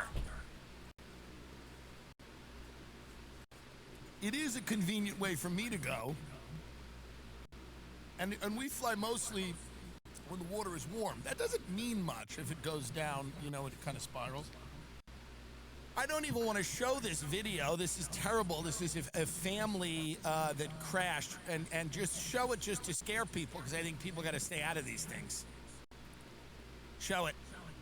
In a matter of seconds, a helicopter fell from the sky. God, the news people don't help, do they? In a matter of seconds, what started out as a family trip quickly ended in a watery grave. In a matter of seconds, a once smiling family plunged to their death in Lower Manhattan.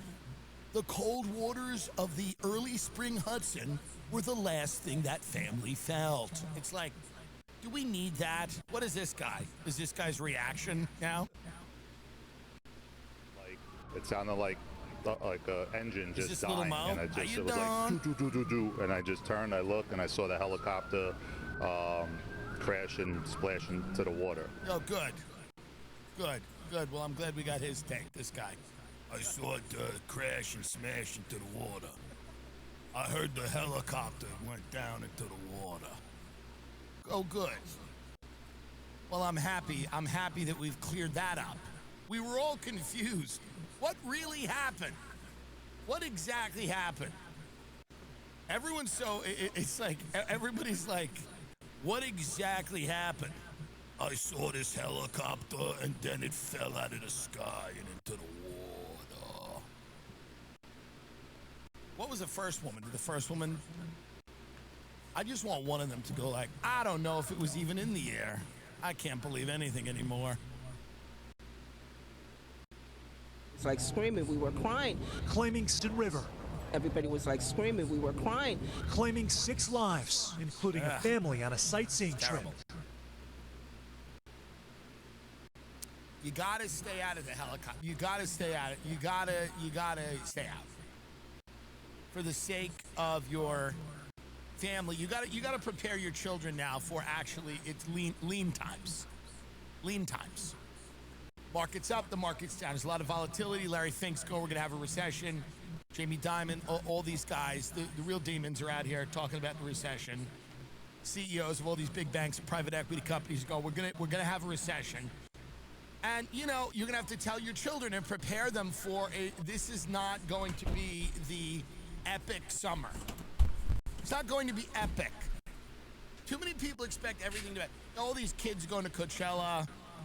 It's epic. It's going to be, it's the times of our lives, Well, we're going to have to calm that down. We're not going to have the times of our lives this summer. It's going to be, try not to die. That's what you tell your children. Try not to die this summer, because hopefully next summer or the summer after, we can go back to doing something. But we're going to have it's a rough patch here. It's a rough patch. Why don't you acquaint yourself with our yard? How about that? Go to the local public pool. It's a public pool summer. That's what it is. This is a public pool summer. Go get choked in the water by a gang member this summer. Why don't you get choked in the water by a Latin king? Because there's no lake house this summer. It's a tough summer. This is a popsicle summer. We're in the 90s right now, pre-Clinton. We're at the end. It's go for it's there's not a lot. This is a rediscover movies summer. This is a Netflix and chill summer. It's a public pool summer. It's a popsicle summer. It's a borrow mom's car summer. It's smoke a joint on the beach summer. It is not helicopter tour summer. It's not epic concert summer. It's not backpacking through Europe summer. This is a very pared down, simple suburban summer. This is smoke glass with your friends summer. Smoke meth with your friends. This is not like you're going to be making memories to last a lifetime summer. No. This is, I'm reading all these articles about what's going on in the stock market. Prepare your children for an old school summer. Some drugs, a couple of hand jobs under the boardwalk, and move it on, we're back in school. It's not going to be the greatest night of your life. I'm telling you, it's not going to be the greatest 2 months of your life. It's not happening. It's not happening. It's going to be just hot, sticky, and cheap. It's going to be a cheap summer. Everyone's mad at RFK because he's pledging to find the cause of autism by September. And that's pretty cool. Number one, life's about setting goals. And he's literally going, I'm going to find it out by September. By the end of this will be the summer that RFK found out what caused autism. That'll be this will be the summer that we all remember. RFK is going to work really hard. He's going to hunker down and find out why people are autistic and tell us all in September. And I'm kind of excited. What if it's something we have no idea what it could be? We don't know. Could be canned tuna. We don't know. Everything's on the table. That's what you got to like about RFK. Everything's on the table. I'm thinking he might go in the direction of vaccines, but we don't know. We don't know. Could be household chemicals, toxins in wood furniture, the cream for the Dunkaroo. No one knows what exactly is making people autistic. He is pledged, while everyone else is, I don't know what they're doing in the summer, this guy is pledged to find the cause of autism. Let's listen to this guy. I'm telling you right now, pretty fucking cool, pretty ambitious, RFK. Autism rates have gone from now most recent numbers we think are going to be about 1 in 31, from 1 in 20, so they're going up again from 1 in 10,000 when I was a kid. And we are in a good direction. We are going to know by September. We've launched a massive testing and research effort that's going to involve it's like a scavenger hunt scientists from around the world. By September, we will know what has caused the autism epidemic. We'll be able to eliminate those exposures. This is like going to the moon. This is like going to the moon. You're going to have a pretty good idea, huh? We will know by September. There will be no bigger news conference than that, so that's it. If you can come up with that answer where you stop taking something, you stop eating something, or maybe it's a shot, but something's causing it. Well, it's pretty cool that RFK has come out and said, hey, we're going to look into this for the months of May, June, July, August, and then in September, we're coming out, and we're going to tell you why you're autistic. And it's like a fun summer scavenger hunt. We're going to look at vaccines, Kennedy said, but we're going to look at everything. Everything is on the table. See, I didn't even know he said that, but I knew it. Our food system, our water, our air, different ways of parenting. all the kind of changes that may have triggered this epidemic. He might come back and go, you're not beating your kids. He might say, we have figured out what it is, and it's the fact that you are not open face smacking your child. He might say, the lack of beatings has you have to beat the autism out of the kid. He might say it. We don't know, and he might be right. He might say you have to beat the autism out of your child. I mean belts, chase him around the house, bloody. You know, what's that thing Joe Jackson used to say to Michael? Go get me a switch, go get a branch from the tree and beat your child with it. RFK might come out and say it's because kids aren't getting beaten by their parents anymore. So we don't know. We don't know. He might say, after the research, we've concluded that children who are not beaten with a belt multiple times a week are much more likely to be autistic. You might have to beat them. You might have to beat it out of the kids. Sorry, the answers are not always what you'd want. They're not what you'd want. It's Brussels sprouts, not smoothies that make you thin. Sure, we'd love it if it was smoothies. Oh, milkshakes all day? And then I get better. I get better with a milkshake? Woo! But it's not. It's actually lean meats and vegetables, okay? And some healthy fats. So this might not just be, oh, hey, don't give him a cupcake. It might be you need to beat the living shit out of your child again. Fear.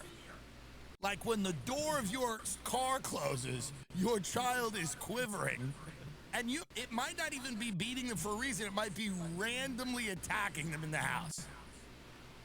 I'm not saying it will be. I'm just saying we don't know which way it's going to go. We don't know what he's going to what his recommendations are.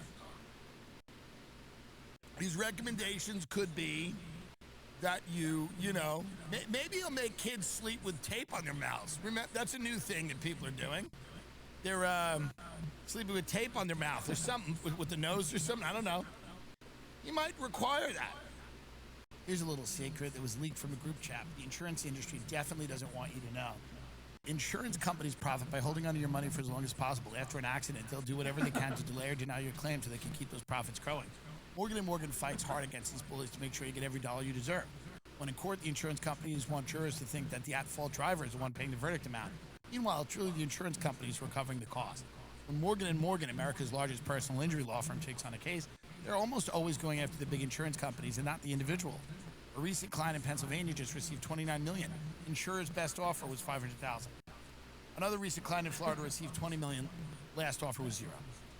There's a reason why Morgan & Morgan is America's #1 personal injury law firm, the largest. Hiring the wrong firm could be disastrous. Hiring the right firm could substantially increase your settlement. With Morgan & Morgan, it's easy to get started, and their fee is free unless they win. Just visit forthepeople.com/Tim or dial #law #529. That's forthepeople.com/Tim or dial #law #529. This is a paid advertisement.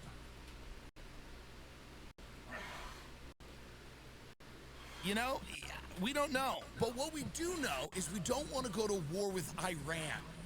Now, there's a lot of people in the Trump administration who they always sneak in these neoconservatives, by the way, or neoliberals. It doesn't matter. What we mean by that is people that love going to war all the time. There's never a war they don't like. They like Ukraine. They like Israel, Gaza. They like Syria. They liked Iraq. They liked Afghanistan. They liked Libya. And they'll like Yemen. There's nothing they don't like. There's not one war a lot of these people don't like. I just want one. I just want one of them to go, well, that one I don't think is good. Every war on the table with these people is great. Everybody we're supporting is of unimpeachable integrity and the greatest people ever. Everybody that we're opposing is an irrational monster who cannot be negotiated with. We are just trying to help a people live in a more democratic way against a Hitlerian figure who's impervious to reason. This is every conflict that I have ever witnessed my entire life since I became conscious. All of these people Iran. They've been talking about Iran since 2001. Iran. And in Long Island, you know, during the Iraq War, when everyone, including me, thought that was a great idea, of course, my defense is that I was 17 and on cocaine, you know, you would bump into people in Dunkin' Donuts, and they would go, yeah, the real problem's Iran. They're gonna go into Iran after Iraq. That's where they're gonna go, to Iran. Because these people, these gremlins, these creatures that walk the earth, have been filled with the idea that Iran is going to take their Levitt house in Levittown, Long Island. And that in order to stop that, we need a major war. This is what we've sold all these people, by the way. We've sold them this idea that, like, all of the threats that you're going to encounter in your life are from outside of the country, and it's caves. There are these people in caves plotting to destroy, but they're also really super sophisticated and brilliant and in caves, but really smart. And they're religious fundamentalists, but also futuristic tech geniuses. And they're able to do all kinds of things, like attack our country. And on the day when NORAD had scrambled all the planes, they take the exact right body. It's wild what these people are able to do from a cave. It's really amazing. It is unreal what they're able to pull off from a cave. I mean, because they're all in caves, and they're all plotting to take the things from you. They're going to come in here somehow.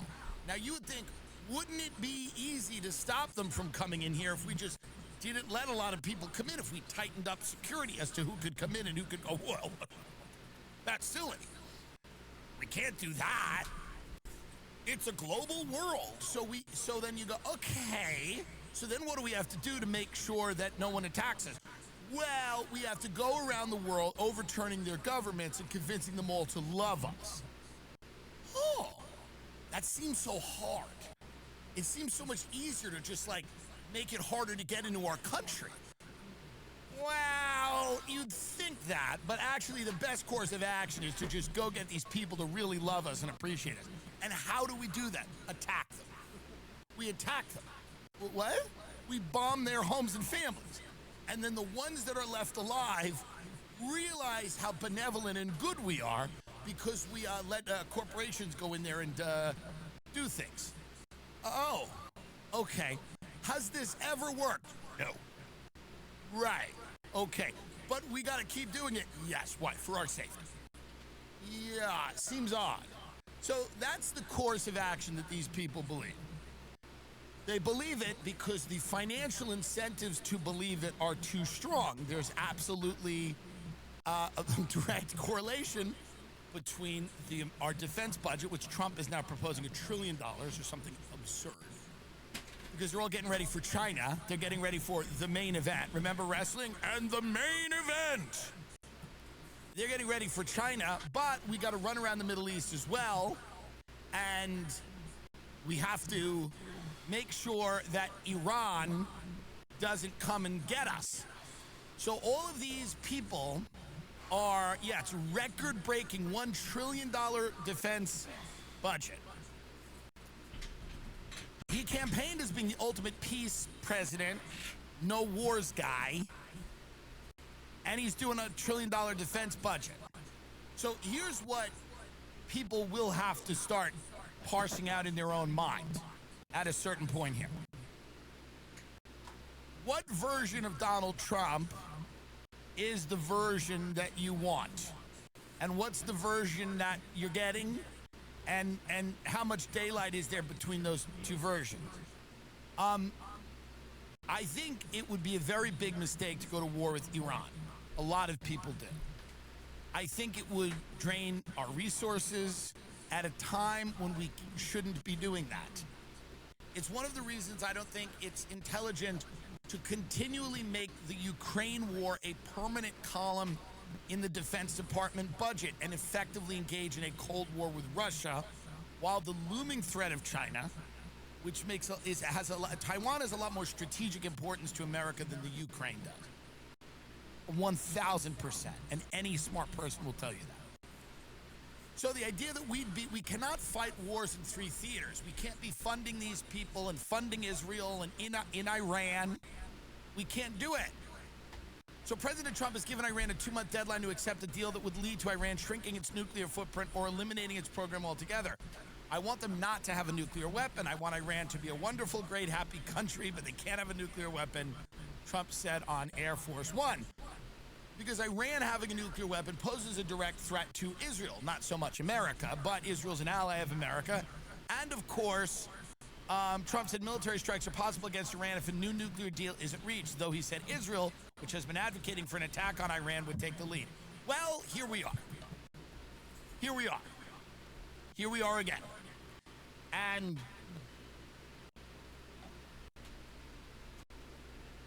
who's this for? Whose security is this for? If it requires military, we're going to have military, Trump said on Wednesday. Israel will obviously be very much involved in that. They'll be the leader of that. Israel wants to go to war with Iran because it is in their interest to do so. Iran backs proxies like Hezbollah and other people that have attacked Israel. And Israel has gone to war with Hezbollah, and it has gone to war. Hezbollah is backed by Lebanon, but Iran is funneling money to all of these different groups. The Houthis, all of the different terrorist groups, Iran is definitely supporting. And Qatar is supporting to some degree. And it makes sense why Israel would want to go to war with Iran. However, right now, it makes very little sense that a president who campaigned on being peaceful and getting us out of wars and restoring the middle class would entertain preemptive strikes on Iran with Israel. Iran has allies like China and Russia, and I don't know if China and Russia would directly get involved in this. They probably wouldn't, but I don't think they would. But they might. It's always a risk when you destabilize an entire region of the world that allies like China and Iran are going to come in, and now we're in World War III. Now we're literally in World War III. The economy's tanked, and now we're walking into World War III with Iran at the behest again of Israel, which I don't think is a smart decision for our government to make. There's a lot of people in Trump's ear that are telling him it is a smart thing to do, that this is a good thing, that it's a necessary thing. I don't think it is. And I think a lot of people agree with what I'm saying, and that's that we simply cannot continue to look at regime change in the world as the only option.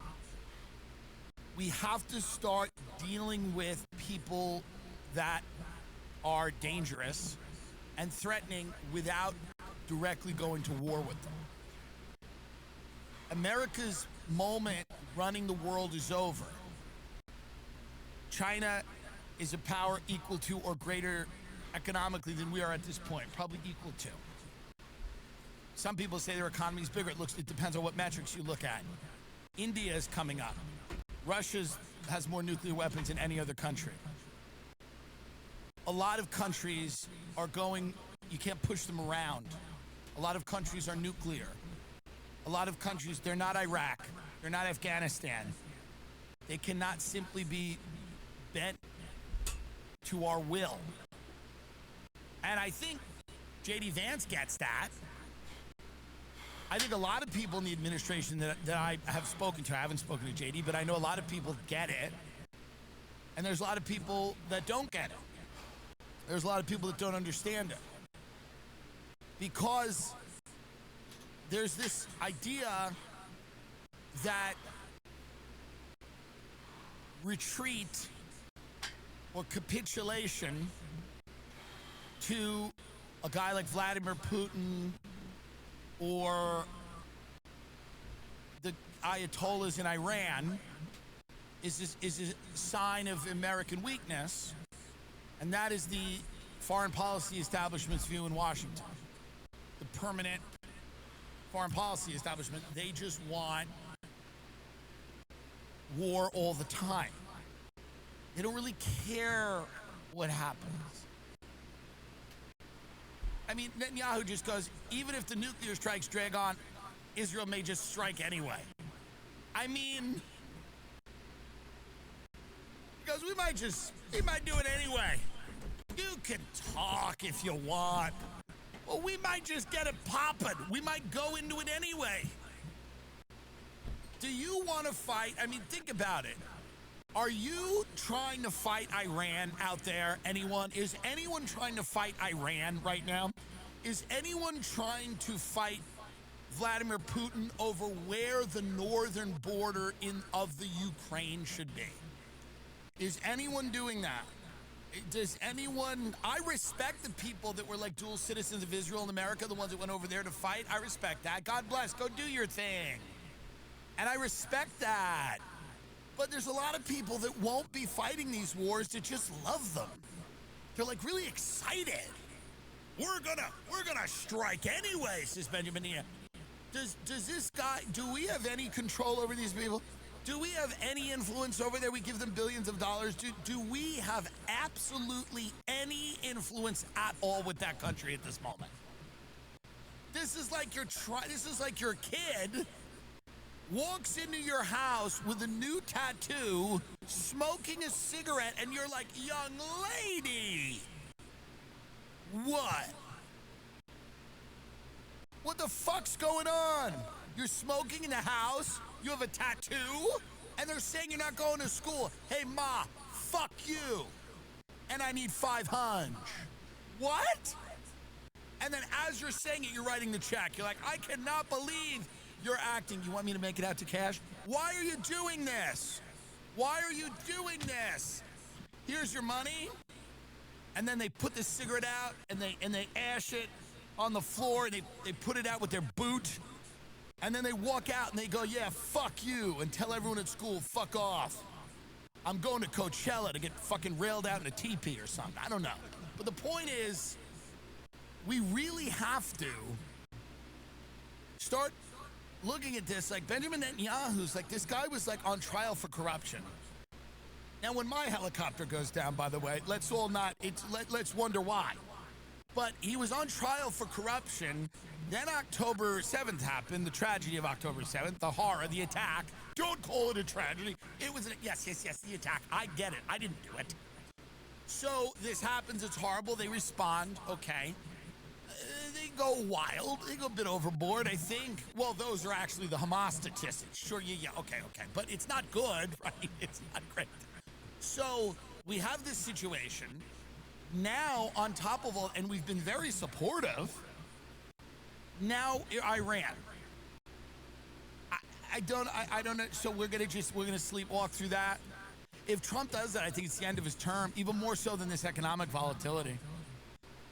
I think if he walks into that war, it's the end of his term. Foreign Minister Abbas Araghchi warned that a war on Iran would drag the U.S. and the region into a costly conflict that a president elected on an anti-war platform would be eager to avoid. We cannot imagine President Trump wanting to become another U.S. president mired in a catastrophic war in the Middle East, a conflict that would quickly extend across the region and cost exponentially more than the trillions of taxpayer dollars that his predecessors burned in Afghanistan and Iraq.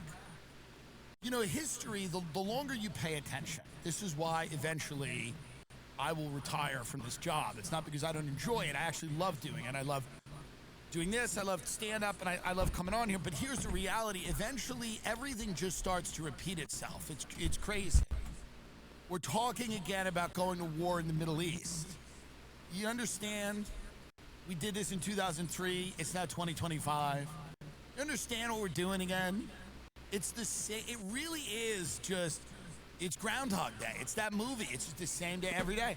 I hope Trump figures out that this would be a terrible, terrible idea. Now let's talk about that car that you own but don't use, the one you're paying to keep registered and insured, that's taking up space out front and it's just sitting there doing no one any good. Let me tell you what you should do about that car. You should give Cars for Kids a call and have them take it for you. That's right. Just give them the info and they will come to you as soon as the next day and take that car off your hands at no cost to you. Even better, wouldn't it be funny if I did this with my Bentley and then they show up and I go, what the fuck are you doing? Even better, they will turn that car into funds to help kids. So visit carsforkids.org/Tim. That's KARS for KIDS.org/TIM. That's KARS with a K and then the number 4 to donate. Or call Cars for Kids directly at 1-877-CARS-FOR-KIDS. 1-877-CARS-FOR-KIDS. 1-877-CARS-FOR-KIDS. 1-877-CARS-FOR-KIDS. Donate your car today. Plus, you get a tax deduction and a vacation voucher, and life will just be great. They've been around for 30 years, and they've done this over a million times. This is really the right thing to do, folks. It's really the right thing to do. Why don't you do the right thing for once, you scum? Call now or head over to carsforkids.org/Jim right now and get this done. That's carsforkids.org/Jim. Remember, that's cars with a K. To escape the grid, young people are turning into mini retreats. These little mini retirements, young people are going through it, apparently. Some young people are spending their savings on an extended break earlier in their careers rather than waiting until retirement. Nobody believes in a future. Nobody. And they're not, and they're right. They're not wrong. Nobody believes this planet is going anywhere good. No one I know fantasizes about a retirement playing golf in South Carolina with their wife. If you've got it, flaunt it. Smoke them while you got them is the like ethos of people right now. Nobody really is approaching this thinking to themselves, hey, you know what'll be great in 20 years? When we're all happy, healthy, and retired and sitting on our porch. Wait, no, everybody is ready to live now and be killed. That's what everybody's waiting for. Marina Khazar wasn't sure what to call the 3-month break she took after quitting her job. After working in a series of jobs in finance and technology, Ms. Khazar, 30, was feeling stressed and overworked. In December 2023, with a bit of savings built up, she quit without another position lined up to focus on things that had fallen to the wayside while she focused on work. I had more time to work out. I was eating better, sleeping better. It was just like a full reset. For the first time in my adult life, I didn't have this looming cloud of work. Eventually, she came across a term for her hiatus that resonated with her: micro-retirement. For most people in the United States, being able to save enough money to not have to work is a faraway ideal. That anxiety, especially for people closer to retirement, has only risen as stock markets have grown more volatile in response to President Trump's global tariffs. Discontented employees who do not have the means to leave the workforce have turned to quiet quitting, acting your wage, or simply using their vacation day. So quiet quitting means I'm here but I'm not.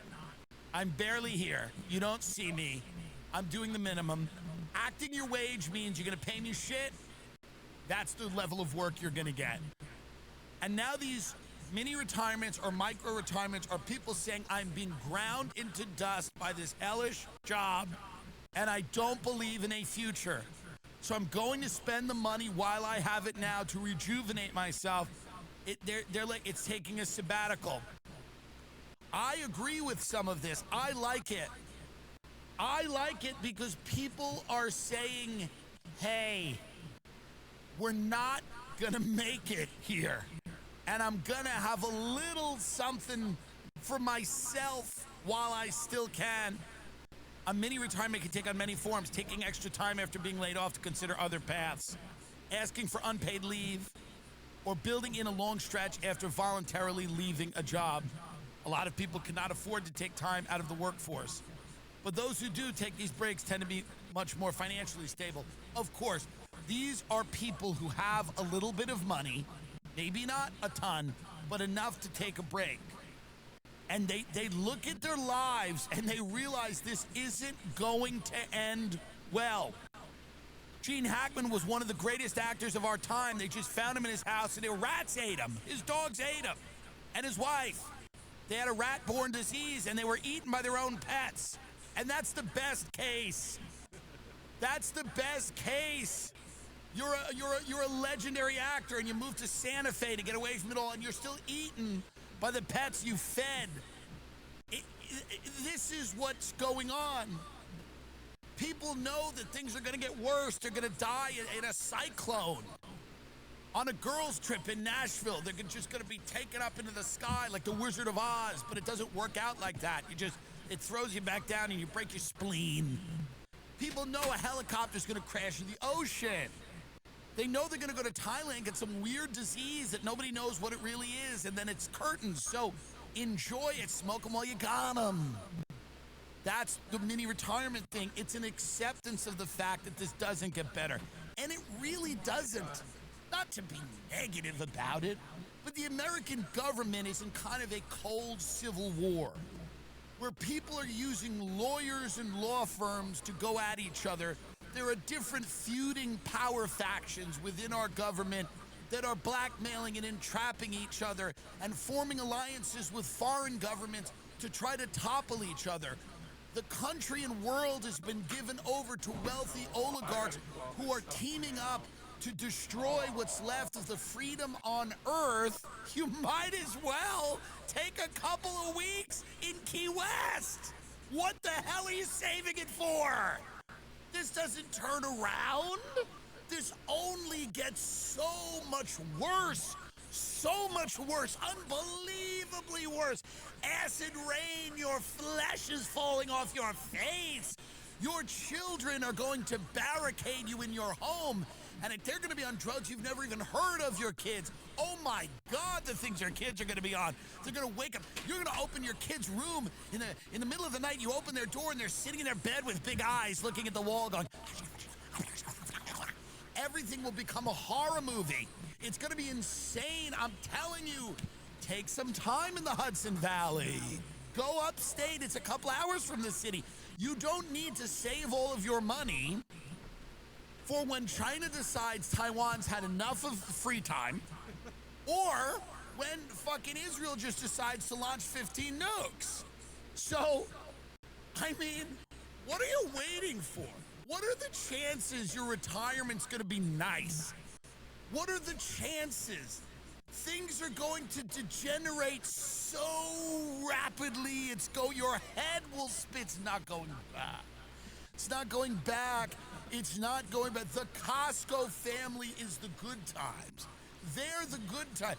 Yes, it's stupid and silly and demonic, but you can still say, God, that's cringe. You still have the ability to call it cringe.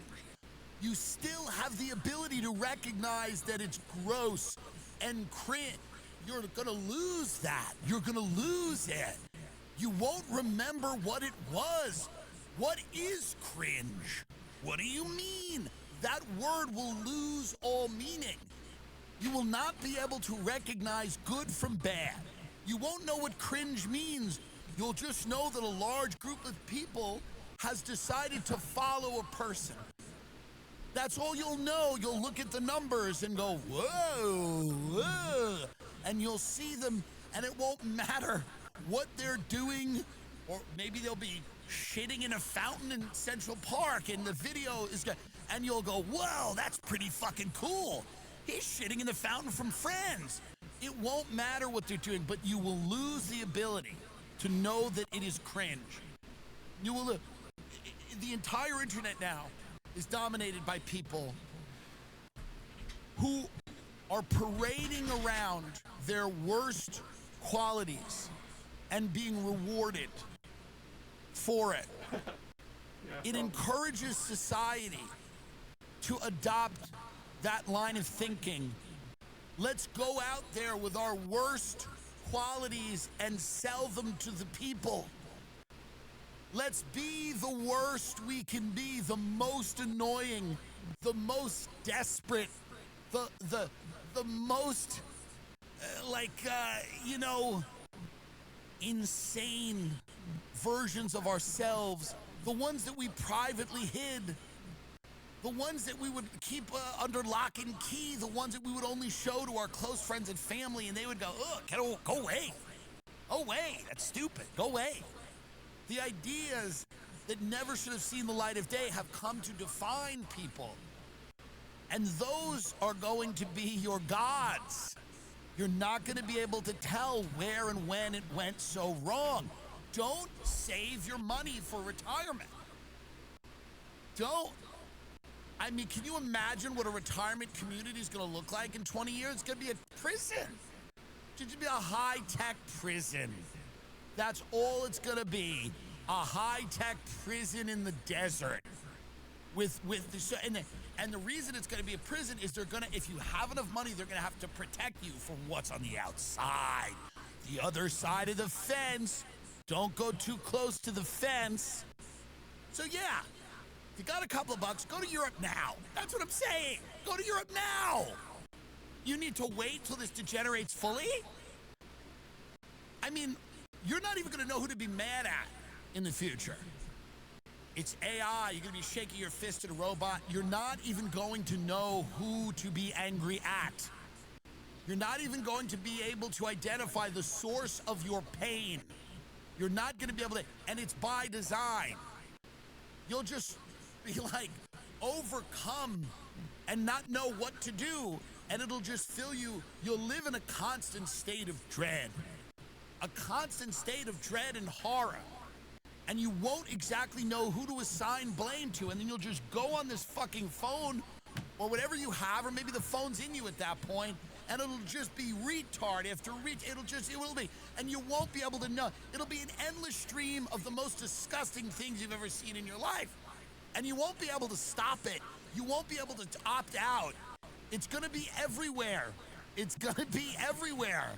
It's not gonna make any sense, but you'll lose the verbiage. You're gonna lose the language. That word cringe might be the most important word in the English language. Once it's gone and buried and dead and it means nothing, and you're just watching, I don't know, fat people get stuck in fucking doors, or, you know, these weird albinos singing in a parking lot, or whatever's coming, and it's not even coming, it's here. You're gonna lose the ability to know, how did it happen? How did this happen? How have our lives been taken over by these people? They'll just be people making sounds. They're just gonna make sounds. There'll be a guy with an eye patch who goes, "Ugh," and you won't be able to stop. You won't be able to stop it. You won't be able to stop it. It's not gonna, there'll be a woman in her car. She lives in her car, and she'll be sitting there. She'll have newspapers all around, and she'll just go, I'm telling you, that's what's coming. Why in God's name would you not go take a nice weekend in Georgia if you could? It has absolutely no value. Do not save your money. Do not wait for a retirement. It's not going to make any sense for you to retire. I mean, don't you want to take a trip before RFK decides what's causing autism? Don't you want to take a trip before RFK decides what exactly is the root cause of autism? I'll tell you that. Our personal information isn't personal anymore. Every website you visit, every account you create, every purchase you make, your data is being collected, tracked, and sold. Most of the time, you don't even know what's happening. And once your information is out there, there's no telling who has it or what they'll do with it. Hackers, scammers, and even so-called legit companies are all cashing in on your private information. And with identity theft at an all-time high and cybercrime growing more sophisticated than ever, it's not a question of if somebody will try to use your personal data, it's when. That's why we rely on Identity Guard. Monitoring is easy, real protection takes more, and that's where Identity Guard steps in. They'll help you take back control by actively monitoring your most sensitive information, your credit, your financial accounts, your social security number, and even the dark web for any signs of suspicious activity. And when something's off, you'll know immediately, often before any real damage is done. But Identity Guard doesn't just send you alerts. If your identity is stolen, their team works directly with banks, credit bureaus, and other institutions to fix it for you. While they handle the cleanup, you're covered with up to $5 million in identity theft insurance. Wow. Listen to this offer from Identity Guard. Identity Guard is offering our listeners 30-day free trial and 60% off when you go to identityguard.com/TIM. That's 30 free days and 60% off at identityguard.com/TIM. That is less than what you're paying for that streaming service you forgot to cancel. That's IDENTITYGUARD.com/TIM to sign up for 30-day free trial and get 60% off. Certain terms apply, so be sure to check the site for details. If you're running a business, you know that every time you miss a call, you're leaving money on the table. When every customer conversation matters, you need a phone system that keeps up and helps you stay connected. That's why you need Open Phone. If you're running a business, you got to figure out how to not lose any potential customers. In today's fast-moving world, your team needs to stay connected to your customers without missed messages, communication silos, or slow phone systems. A flexible and efficient business phone system isn't just nice to have, it's essential to succeed. Enter OpenPhone. OpenPhone is the #1 business phone system that streamlines and scales your customer communication. It works through an app on your phone or computer, so no more carrying 2 phones or using a landline. With OpenPhone, your team can share one number and collaborate on customer calls and text like a shared inbox. That way, any teammate can pick up right where the last person left off, keeping response times faster than ever. Plus, with AI-powered call transcripts and summaries, you'll be able to automate follow-ups, ensuring you'll never miss a customer interaction again. OpenPhone is offering my listeners 20% off your first 6 months at openphone.com/Tim. That's OPENPHONE.com/Tim. And if you have existing numbers with another service, OpenPhone will port them over at no extra charge. OpenPhone, no missed calls and no missed customers. This is so big. A lot of my friends are switching to this with their companies, plumbing, electrical, real estate, all of this stuff. You don't want to miss any of this customer service stuff. I know a guy with a car detailing business who just did this. Everyone loves it. OpenPhone, no missed calls, no missed customers. Mahmoud Khalil, sorry, a judge ruled you can go. You can be deported. While I disagree with this decision, I don't personally know you. Louisiana immigration judge ruled Friday that activist Mahmoud Khalil can be deported. In an undated 2-page memo submitted to the court, Rubio detailed that on March 7th he got information about Khalil from So, I mean, I guess, whatever. They showed this judge some evidence. I don't know what that is of this guy. They revoked his visa. He was wilding out.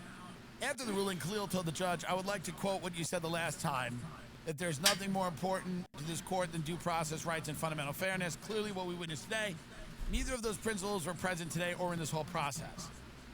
This is exactly why the Trump administration has sent me to this court 1,000 miles away from my family. I just hope that the urgency that you deem fit for me afforded to the hundreds of others who have been here without hearings for months.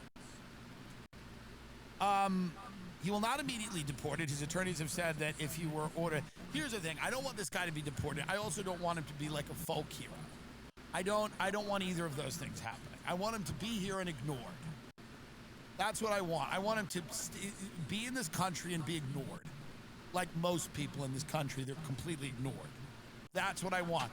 I don't want him to get a soapbox. I don't want him to lecture me. I don't want to hear anything about colonialism. I don't want to hear any of that. I just want him to be silent in my country and shut up, which is his country now, I guess, if he's on a visa. I just want him to shut up. And it's not because I even think that he's wrong about everything. I don't know what his statements are. I disagree with a lot of them, and I agree with some of them. But the point is that I just don't want to be lectured to by this guy. It's the same reason I don't want to be lectured to by Vivek Ramalama. You just got here, chill. You just got here, chill a little. Chill a little bit. You just got to the party, chill. Just don't tell everyone immediately. Now, I know you have feelings. I get it. If I went to Qatar to stay at the Four Seasons, I wouldn't immediately be like, oh, Hamas is a terrorist group. I'd be like, I like the pool. You have to assimilate a little bit. Just chill. I would not even bring it up. If I was in the Qatar Four Seasons, I wouldn't even bring it up. I wouldn't bring it up. I wouldn't be like, well, Hamas is a little bit of a death cult. I'd be like, the eggs are fluffy and the pool is nice. It's a great hotel. I'm having a good time. I'm actually having a great time here. I wouldn't be like, oh, let's organize a demonstration at the Four Seasons in Qatar. I would be on a fluffy bed going, it's so technological. I would call the front desk and go, I just want to say, the technology in the hotel is amazing. You have these iPads and we order everything from the... I mean, I just want to say it's stunning. I actually think it's great. I wouldn't be like, what about the rights of women? I'd be like, where's the spa? Let's chill it out. You're a guest. I'm a guest. In Saudi Arabia, I don't start going around going, why are you chopping people's hands off? I go, where's that indoor lake you have with the jet skis? That's sick. I think you're a guest. if I'm a guest, I'm a good guest. I am a great guest. In a home, in a country, I don't go in there and tell everyone what's what. No one wants that. No, I've had horrible guests in my home. They bring their dogs. They're rude. They insult RFK. He's my friend. But what I've learned is how to be a good guest. And here's how you be a good guest. You don't make your presence known in a, like, controversial way. You focus on what's nice. You focus on what's good. I don't agree with Hamas. I don't agree with the Qatari royal family. I'm sure they overlap. We both like luxury. We both seem to enjoy real estate. There's overlap per se, but they're not good to gay people or women. You know, and they have archaic points of view. But I don't make that the focal point if I go. I appreciate the scale of the development. You have to chill. Like Vivek's over here yelling, screaming, Americans are lazy. Hey, buddy, you got here a few generations ago. Just chill. Just chill. You're not being a good guest. No one wants that. I'll be a good guest. I'll be in Doha. Wow, the World Cup Stadium's amazing. I wouldn't. People in Dubai. Oh, you think I would go to Dubai and be like, everything's made by slaves? I wouldn't say that. I would look at them and go, get to work. I'm a good guest. I would go, that's an amazing building. Not, well, there's no climate regulation, so you, no, it's a good guest. Hey. This thing's tall. That's tall as fuck. I assimilate. I'm a good guest. I don't go to India and go, well, this caste system seems unfair, these untouchables. I don't do that. It's not my business. I'm a good guest. I assimilate. I would be at the Saudi beheading, not because I agree with it, but I'd just be there. Thief. Well, actually, this is what happens. In my country, we let them run everything. Well, they run through the streets, actually. How are you? Good to meet you as well. I'm good. Very good. Thank you. This is Fatima. Hi.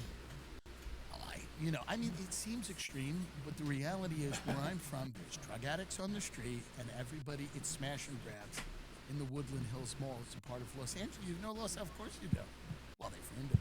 They've actually killed it. Do they just do one hand? They don't do two? I might do two. But I see what you're saying. Okay, he's coming, and he puts the mask on. Okay. It's actually humane. It's actually quite humane. And they disinfect it after. I think that's good. What are the restaurants? Is that one good? You're the third person who's told me. Fatima, you were the third person who's told me that's the good one. I'm going to see if I can get it. Well, it was lovely to meet you, and and you're Osama.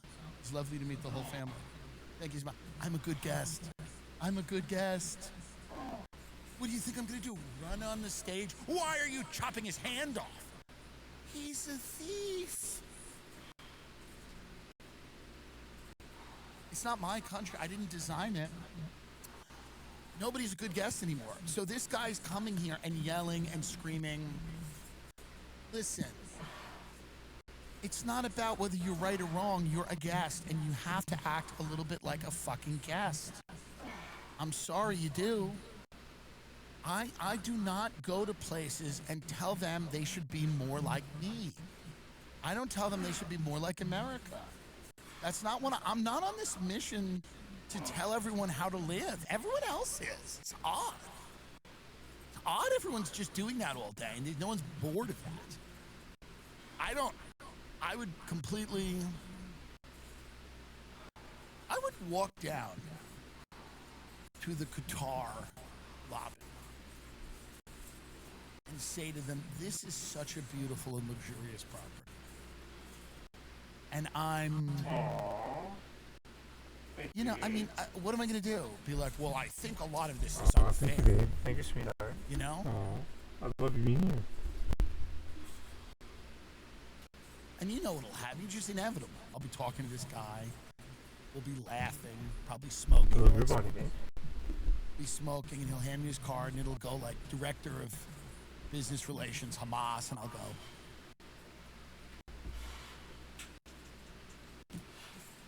you have to meet people where they are. You have to. I don't think that this is the problem. If you come here, just be a little quiet and fit in a little bit. Just fit in a little bit. I'm not saying you're wrong. I just talked the first half of the show that we shouldn't go to a war with Iran and Israel shouldn't start just lobbing this. I'm not saying you're wrong. And I get it. And America's based on peaceful protest, but do you know what it's even based on more than that? Kind of quietly buying things. Actually, people like the heart of America's peaceful protest. I'm like, but it's also quietly shopping, to be honest. Like, that's really the way I feel. Like, yes, like when you think of America, do you think of just people screaming in the streets? Not really. I think of like a nice mall, like a suburban mall. You get a cup of coffee, you buy a couple of things. Like, that's the thing. You can quietly shop. You're also honoring the traditions of America. Maybe the only tradition of America that you should, like, free speech is a tradition. Protest is a tradition. It's not the only tradition. Why honor that as the only tradition? Honor a few other traditions. Going out to eat, having a cocktail, buying things. Those are traditions. It's not the only tradition to go out and yell and scream in the street. There's other traditions. There's lots of other traditions. You can have a family, go to a Little League game, whatever, if your kid's in it, not if it's not, creep. But you know what I mean? Like, there's other tradition. It's not the only tradition we have. Well, America's built on free speech, yes, but also buying things. You can do that. In the same way that I'd say just, well, you know, I wouldn't say that the entire country is about buying things. The entire country is not about protesting. It's just not.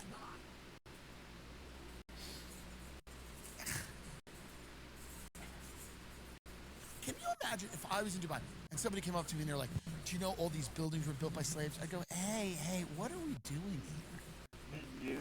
What are you saying to me? Let's just enjoy this building. It's actually beautiful. There's an indoor ski slope in it. If they said to me, these buildings are made by slaves, I'd turn around and go, they've done the mountain inside. It's not easy. Can you enjoy it for a minute? And what are you going to do about it? This is where I'm at, folks. You got to meet people where they are a little bit. This is why I don't think we should go into Iran. What are we doing over there? Like, I think that we just got to chill it out. The lessons of the early 2000s were that you cannot force your way of life onto people at the barrel of a gun. It does not work. It is not smart.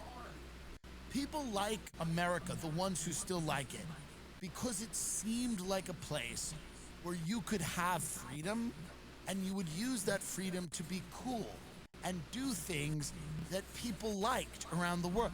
This whole thing, that like everyone's dying to be American, it's completely untrue. It's a complete falsehood. People around the world are not clamoring to be American.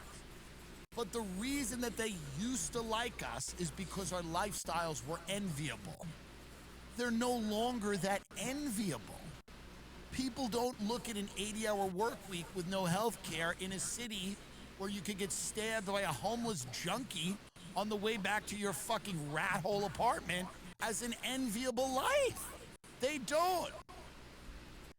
They don't envy having sex with 100,000 people and then ending up to be completely alone and, sitting there, watching a Chelsea Handler. That's not necessarily an enviable life to a lot of people in this country, in other countries looking at us. We're not enviable. It's not, back in the day, people would look at us and go, wow, that is it. You get your little house, you have a little life, you have a family, or maybe you're in the arts. Maybe you're gay and talented. Remember when gay people were talented? Remember that? 20, 30 years ago? And maybe you were gay and talented, or you were in the arts, you did something cool, you had a bohemian life, and you didn't really give a shit. You weren't running around trying to make everyone accept you. You were good at something, and people were in awe of that. Okay?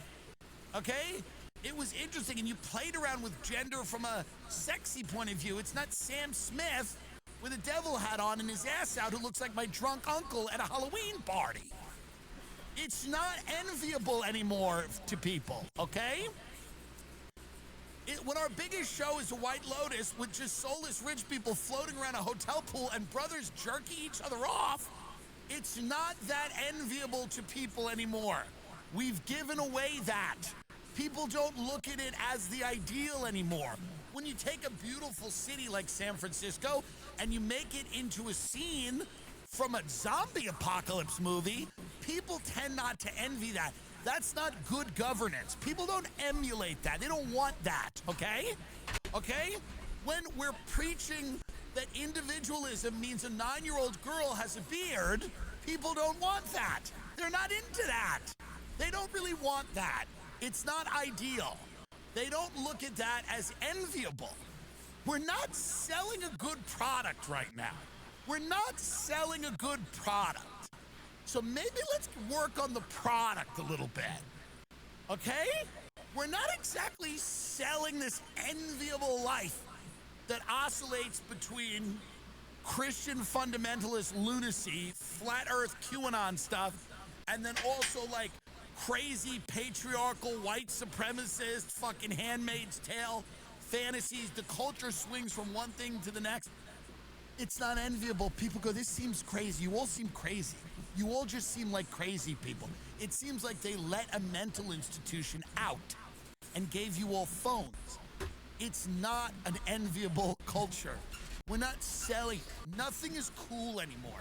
Everything is so uncool by design. These retards, I'll bring the bull. It's so fucking stupid that there are people right now, the slaves in Dubai don't want to be a part of it. They go, just put another sack of cement on my back and I'll die in the mud with my dignity. It's so bad. It's so fucking hollowed out that it's the product. It's one thing if people wanted what we were selling. They don't. They don't. It's not fun. It seems like a lot of work for a very little result. It doesn't make any sense to anyone. The buy-in is too high right now. We need to chill. We need to chill. We're like a band that's released too many albums that needs to chill and then come back for a tour. Oh, they're back. Wow, they look good. We need to have that moment where we come back and look good. That's what we need. We're just shoving ourselves down the world's throat right now. We need to take a beat and then come back for like a reunion tour and have everyone go, this is kind of sick. People are excited about Oasis because they went away. We got to go away for a little bit and then come back. And then people go, whoa, they look great. That's what we're missing. We're just too out there right now. People are just like, oh, enough of it. It's enough. It's too much. The headlines, it's too much. You know, Trump's done some good things, some crazy things, but like the way that the headlines are just dominated, it's all politics in this country and no fun. And it's not enviable to people. They don't look at this and go, oh, it's just constant political. You know, where's the art? Where's the music? Where's the pop culture? Where's the lifestyle? Where's the innovation? Where's anything that we like and envy here? You know, we're now going and ripping off trends from other people. We're ripping off Scandinavian architecture. We're ripping off this. We're ripping off that. Like, because we've stopped innovating. We've stopped progressing in an interesting way because we're just at each other's throats about politics and nonsense. And then we're going to try to replay 2003 again with Iran now. We're going to go back and watch a movie that nobody wants to watch. No one wants to watch this movie. You know how this ends. No one wants to watch this movie, so hopefully JD and Tulsi and some of the people over there can wrestle control back and let's watch another movie. Let's do something else. Let's take a break for a little bit. America needs a micro retirement. That's what it needs. America needs to go out to Joshua Tree, Joshua Tree and take some shrooms and figure out what it wants to do with the rest of its life. America just got fired from a job, and it's got savings for a couple of months, and America needs to go out and take a micro-retirement, and it needs to go out to Zion National Park or something and figure out what the hell it wants to do. Because right now, America needs a timeout, and then it needs to reemerge and come back as like kind of a sexy, middle-aged, salt and pepper haired, old con artist at the bar. That's what we are. And there'll be a bunch of the younger countries like India and Brazil and people like that. Not old, not younger in the sense, but like new to money. These countries would be new to money. You go, what do we do? How do we?